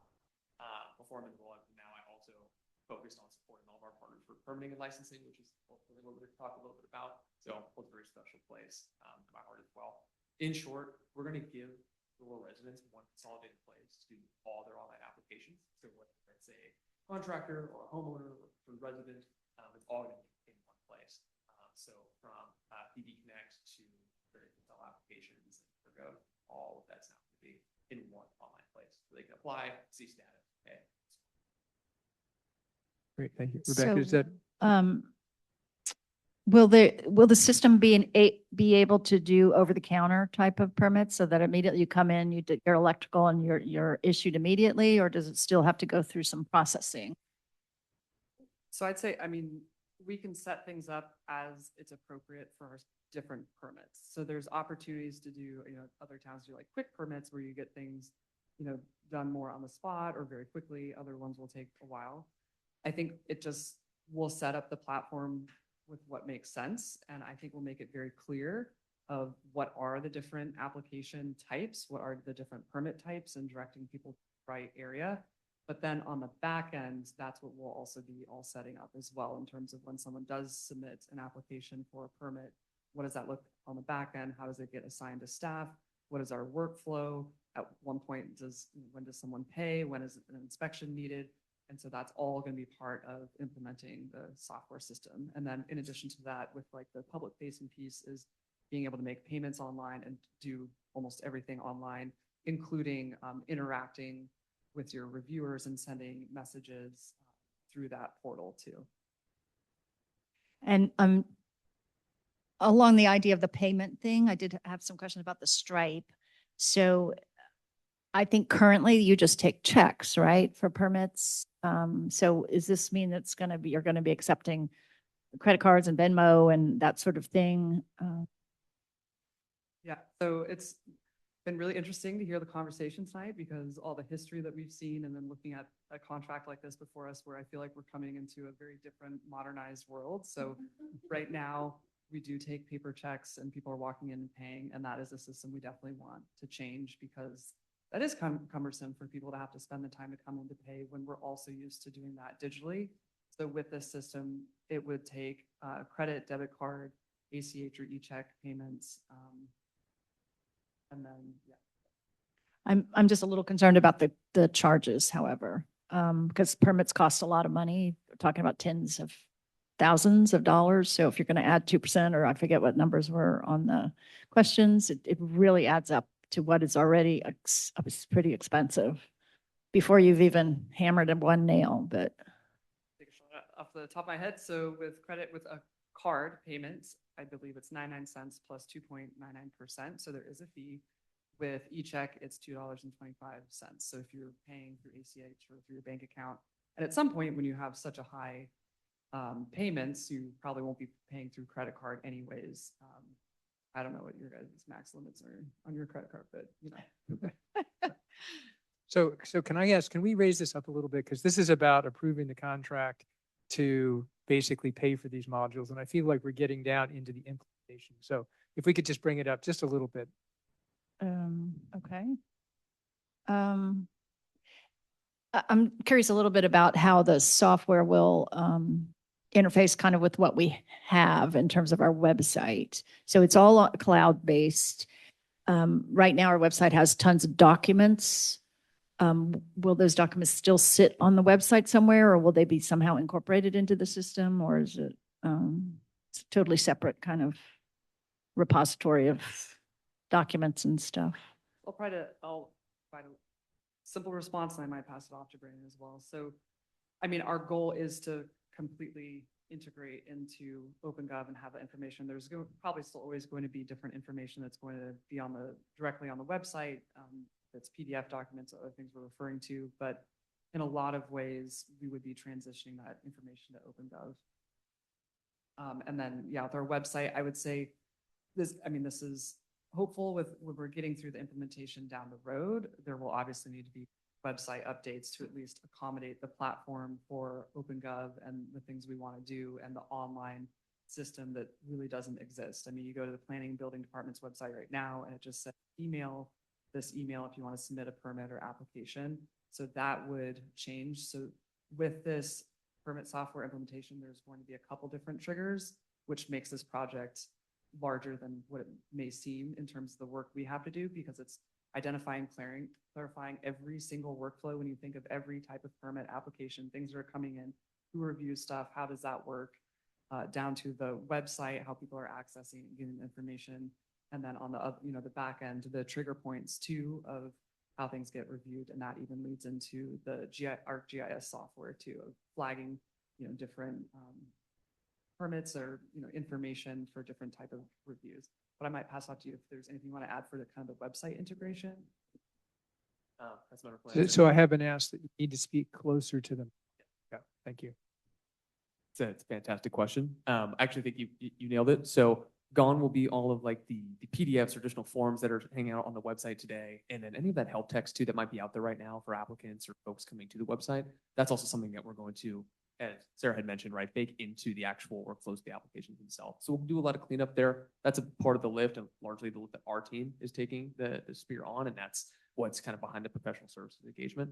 But there's a few ways we can go about it. Sometimes communities will have it say, click here to go to our online portal, and it takes them directly to the online landing page. And sometimes we embed it in an iframe, so it just sits squarely into the web page. So that's a conversation for when we get into deployment, but there's some options there. So do our consultants, Good City and the others, will they, are they already familiar with this software, or would they need to be then trained up on this new system, or how would that work? How would that integrate? So we had a wide variety of conversations to get to this point, because I know we currently have EnerGov, there's other options, but ultimately it was really looking at how we can be effective, efficient, and streamlined, not only across our own department, but across different departments. So right now we already use OpenGov with our financial management for contracts and procurement and whatnot. And so what another reason for going to OpenGov is just the flexibility of it and the ease of it. So we've had many conversations with OpenGov at this point. We've had demonstrations. We've learned kind of how it functions. And one thing that we like that is different than EnerGov is EnerGov, it felt like you always needed to kind of have an expert or someone else that was specialized to make these software changes. There was also requirements with licensing and that. And so it was difficult on our end to adapt EnerGov for our needs and our processes quickly and efficiently. And so that's why we hired a consultant, and we're kind of working with different parties to do the permit software. With this software, I'd say it is a bit different because one that's part of the contract is there is funding and the implementation aspect that's in partnership with OpenGov, but then the other part of that is training for staff. And as it's set up, it's very simple for us to go ahead and make changes. But OpenGov also provides support. And so that's something that we've heard from our staff, from the existing users of OpenGov, is that there's always someone available that can assist you, but it's also easy enough to use on our end, and we are trained on it or will be trained on it to use it. So part of the implementation strategy and what was just approved with the mid-year budget update, it was the cost that was approved in the budget update not only included the software and implementation costs for OpenGov, but also some staff time and cost towards the GIS updates that are needed for the software as well. So I was anticipating that it will take a little bit of staff time. I mean, we'll have our focus, we'll get our permits done, but we will have to have staff time dedicated to walk through our own processes. Even if we have all the help we need from OpenGov, we still have to identify what needs to be put in the system anyways. So I've talked with Good City, CSG, all of our reviewers. They're all on board and very excited to use OpenGov. And I think it'd be a good system to use forward. And once it's fully implemented, it would be seamless. I think, if, we have different people coming on board, different users, different consultants, it seems like you can add, it transfers very easily versus some of the issues we faced with EnerGov. So the contract talked about that there would be a system administrator for the modules, for these new planning, building, public work modules. Is there a person identified within the town staff that would take on that role? Sorry, yes, that would be me right now. Okay. The assumption with hiring an additional senior planner is that they would have dedicated time too, but this would, I would say, take a good chunk of my time and focus, but this has been a town council priority and is a major priority. And with this budget approval and with this potential contract approval, that will then be one of my major projects that I'm focusing on moving forward with.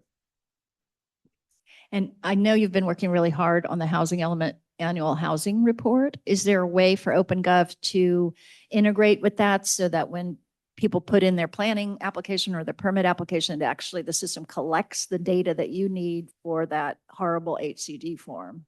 So that you don't have to sit there and go back through permits and figure out, you know, what it was and whether it was an ADU or attached or whatever. So is there a way to integrate that? Yes, really, it's up to what we do.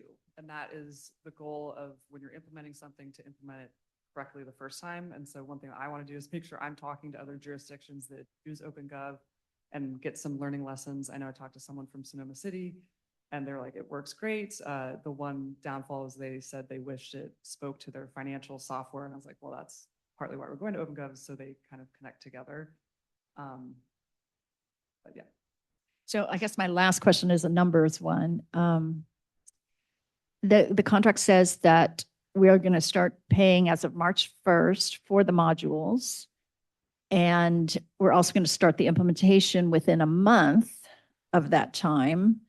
So how long will it actually take for the staff to actually start using the software? Given that we're already paying for it as of March 1st. Yeah, so I'll answer a little bit off. So our anticipation would be definitely the first 4 months would be heavily into implementation. Ideally, if we could implement it within 4 to 6 months. But during this, when you're thinking like we would already still be using the software because we're implementing it, we're training staff, we're kind of doing the back end of the soft launch. So this is the interesting crossover. We'll still be using Energov. It's, you know, there's still data and information in Energov that we're using, but then simultaneously we'll have OpenGov as well. But then the full public launch, there will be a time period for that, which again, I could anticipate the timeline, like maybe we could do it in 3 months, or maybe it might be 8 months. But our goal, I believe, is 4 to 6 months. That is absolutely correct. The benefit too is today with the town already having an installation of the system for business licensing, we're essentially building within that instance, which dramatically cuts down that time. But also it's not all of it going live all at the same time. So as we have these applications across all community development, across public works, engineering, right? We're also working with the team to figure out what of those pieces do you want to roll out in that order. And that last month or so and change is really like what we call hyper adoption. Moreover, we do all the end user training. So anybody else too who's going to have a hand in this, there are consultants that want to get brought up to speed on how to do certain things, right? We're making sure they're comfortable. So in all reality, it's closer to that 4-ish month range to have like all those things set up, to tail end additional training, but we can move faster too if the team wants to do just that. So I hope that answers your question. Do you expect it to take a month before you start? Actually, no. So we have resource allocation calls on Fridays. Right now I have this project as a tentative hold, assuming all goes as to plan. And we actually expect to have a welcome call scheduled for this next week and a kickoff call shortly thereafter. So that's more of a boilerplate insert into our statements of work. However, this project is going to be getting underway here pretty soon. Okay, great. Thanks. Thank you, Rebecca. Judith? Yeah, I have 2 categories of questions. One is how many other jurisdictions have you worked with? I want to make sure we're not the beta test situation. It's okay to ballpark it. So as I understand it, about 700 agencies. California, there's about 50 plus agencies, and I have a list of other towns, which more recently San Francisco is adopting it, city and county of San Francisco, and they're currently in the implementation stage as well. So how I see it, it's a variety of cities from major metropolitan to smaller towns like us. And that was the benefit that I saw, was that it just seemed like a good system. And then Energov was great, and there's other permitting software that can work, but one of the benefits is it connecting with our financial management system and the ease to potentially do financial reporting. And that's my goal, kind of having more financial clarity around the planning and building department. And then down to also on the applicant or customer side, reporting on customer deposits and how much money's been spent and running those reports more easily because those are not automated at the moment. So OpenGov addresses this other thing that not other permit softwares do. And then EnerGov was honestly potentially a bit too complicated for what we needed. Where there's softwares out there where I mean, if you're a complex city and you have a lot of different things going on, different reviews, you need those systems. But for us, looking at the type of development, type of reviews, OpenGov satisfied a lot of different things for us. Okay, all right, that's great. I'm glad we're thinking of usefulness and user friendliness and all of that. My second category relates to the cover note in a way where you're giving the overview of the charges.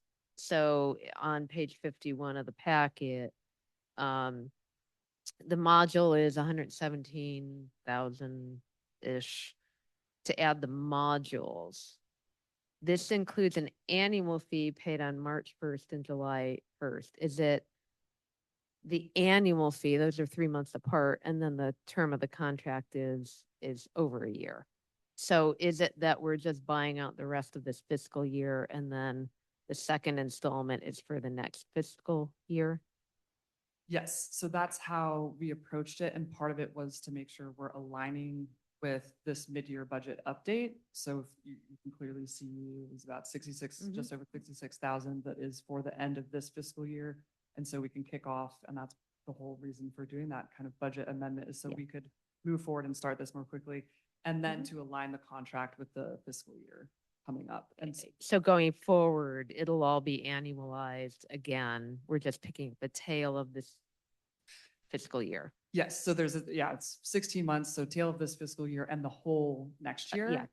I'll point out one amendment we had is it did have, it was a multi-year contract, but we did update it to exclude that and to, if you saw in the amended language, is to remove kind of the auto renewal language. So it really does end at 2027 with an option to renew for a year plus.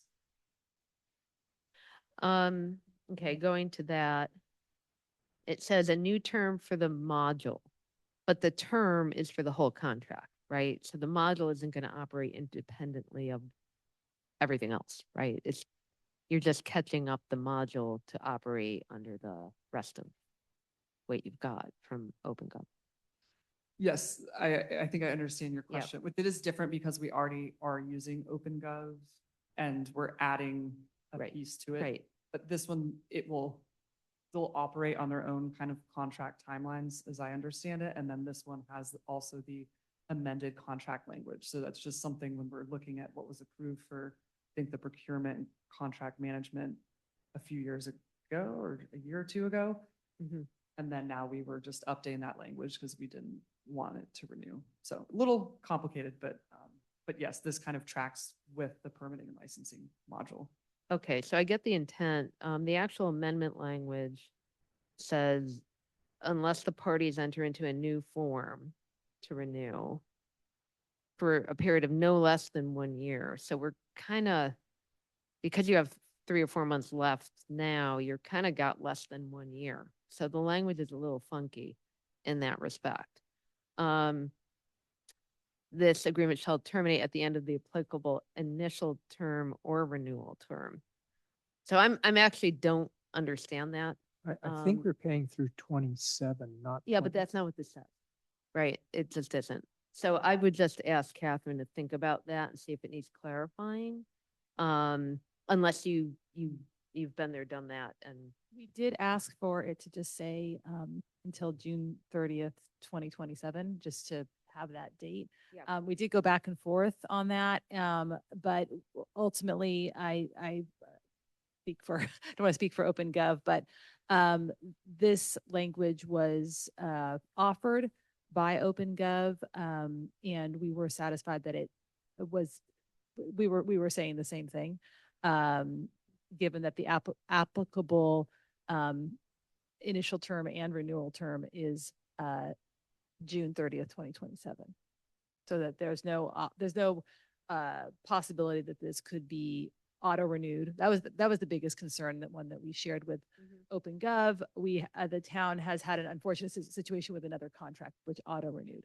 And so the goal was to get rid of an auto renewal possibility. So anyway, we were satisfied that this would in fact expire as the parties intend in end of the fiscal year 2027. Okay, those are my questions. Thank you. Thank you, Judith. Mary?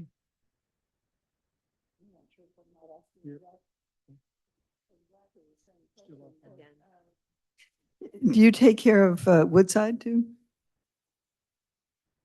Not at this time. Okay, and Los Altos Hills?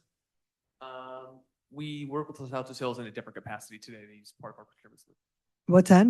Part of our procurement solution. They work with Procurement. Part of our portfolio. Okay, and how about the county? The county also uses us for a different part of our portfolio as well. But not for code enforcement? Specifically. Okay. Why, who is doing this function for the county? I not specific who exactly. Yeah, I mean, it makes sense that, anyway. We're down the line on this one. As far as a PV Connect and code enforcement, are we going to see it on the user side? Are we going to see it the same way? Or are we going to see it a different way? And when are we going to see it differently? Yeah, so as of now, we use PV Connect as well as email to submit code enforcement reports or requests. And so there's code at portobellovalley.net as the email, and then also PV Connect. And I know we use PV Connect for other things related to public works and other matters of the town. So our goal would be to transition to OpenGov for that kind of service portal. We can test it.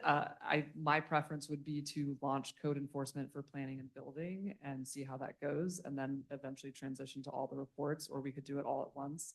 I think we want to make sure everything's running successfully and it works for our community as well. But the goal would be to, again, streamline the different types of softwares we're using and different ways that we're getting information. So for example, I've had difficulties with PV Connect sometimes because that means you need user access. And so when we're using like Energov and PV Connect and OpenGov and all these different software programs, that sometimes adds complexity on the staff end and like more administrative work.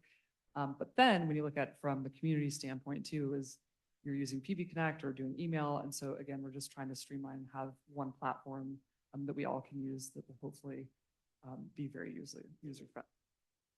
So that didn't answer my question. I want to know when we're going to see a cleaner product, because right now PV Connect is you can't even get the app anymore, and so we're being told to use email, and it feels like we're really wasting staff time. So it feels like there's sort of an urgency about cleaning it up from the consumer side. That's important to us because the logs are falling down on our trails and things are happening and people are frustrated. They don't know how to report it.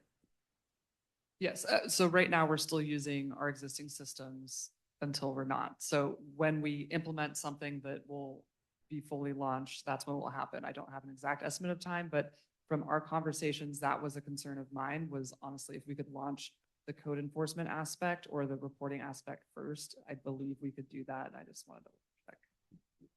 Yes, Vice Mayor, that is correct. So as I mentioned earlier, when we think about both the code enforcement or resident request side of things, the building, the planning, what's going on in engineering, we've been very clear that if we want to prioritize that piece up front, we'd expect that to take a couple of months to have that piece up and functioning. So that could be the first piece to go. The rest of it, again, on that 4 to 6 month timeline rolls out.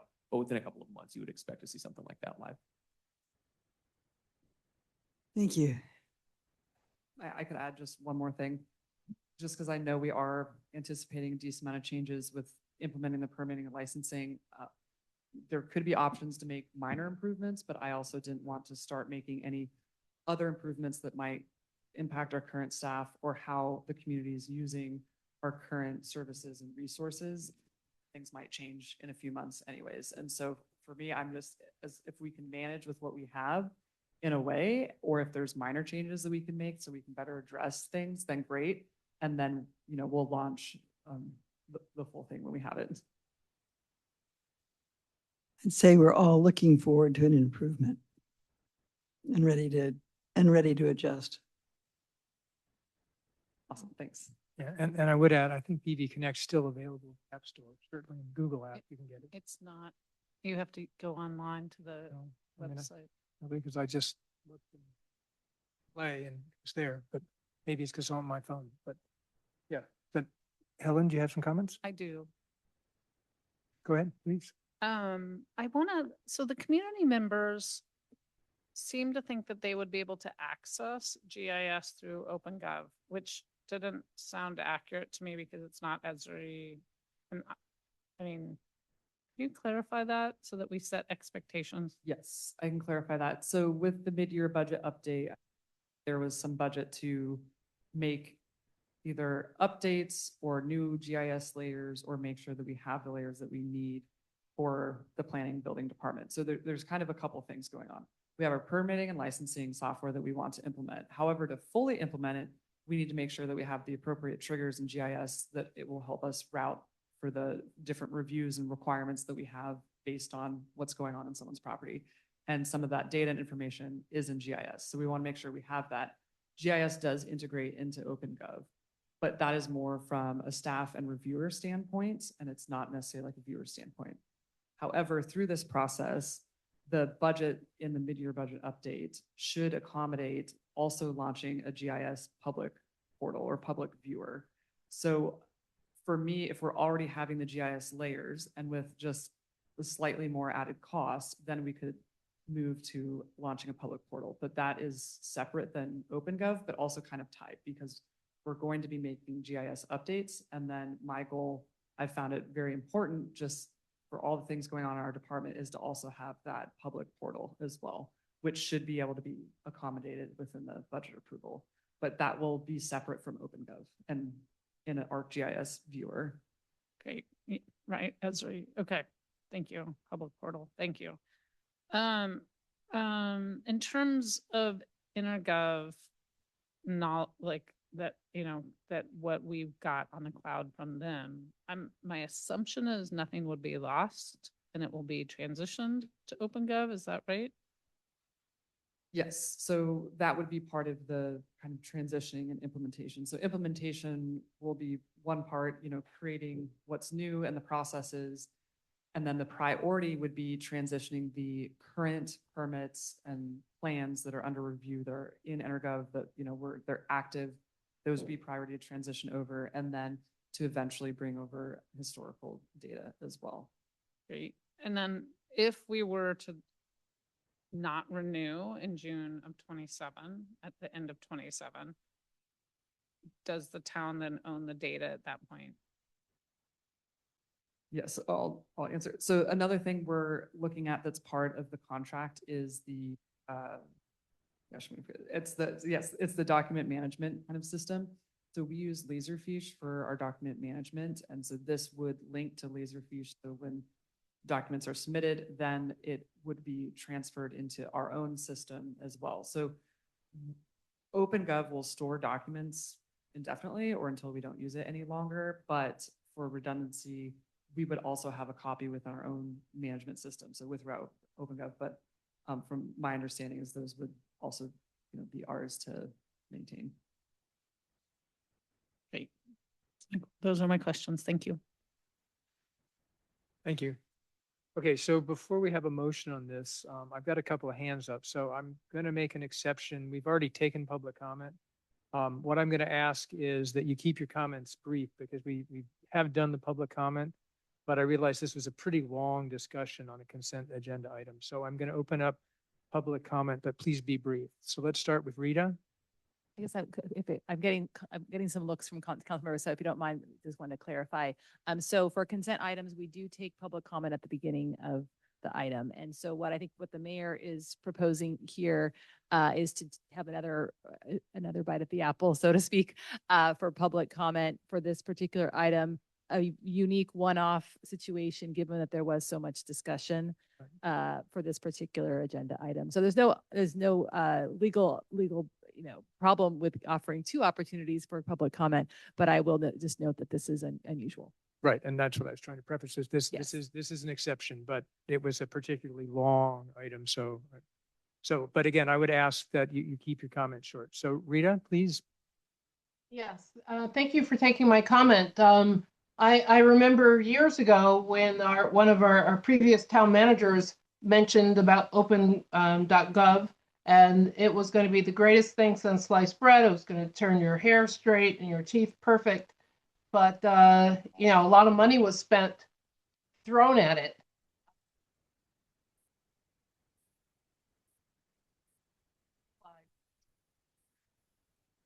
I think we lost you, Rita.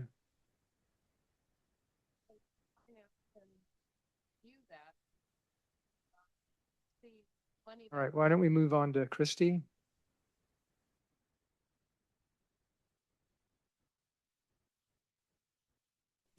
Yeah, I wanted to I'm sorry, I'm in an airport. Wanted to ask if you've looked at Springbrook or Tyler for the financial piece that would complement that. I think Woodside uses Springbrook book. And then I want to be clear on how many cities in San Mateo and how many cities in Santa Clara use OpenGov.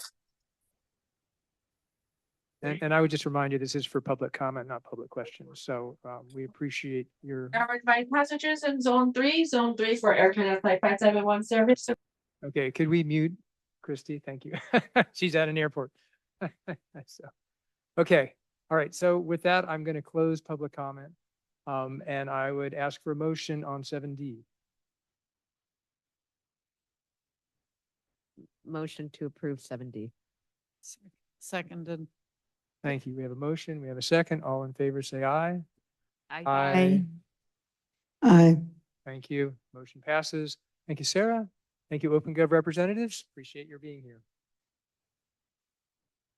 Okay, let's move on to agenda item number 9, subcommittees, council subcommittee, liaison committee, and regional agency reports. Is there anything other than the submitted one? Are there any oral? I'll do an oral. Okay. Commute.org. Something that I didn't know is that you can, folks who are driving a long ways and want to rent an enterprise van, they're hugely subsidized. And if anyone is interested, I'm happy to provide more information. So to help with carpooling options and van pooling options. Like ski trips to Tahoe? Yeah. No. Sorry. It's getting late. Okay, any other reports? Okay, with that, let me open it up to public comment. Are there any public comments on item number 9? All right, seeing no hands in the schoolhouse and no hands online, I'm going to close public comment and adjourn the meeting. Thank you, everyone. Yay.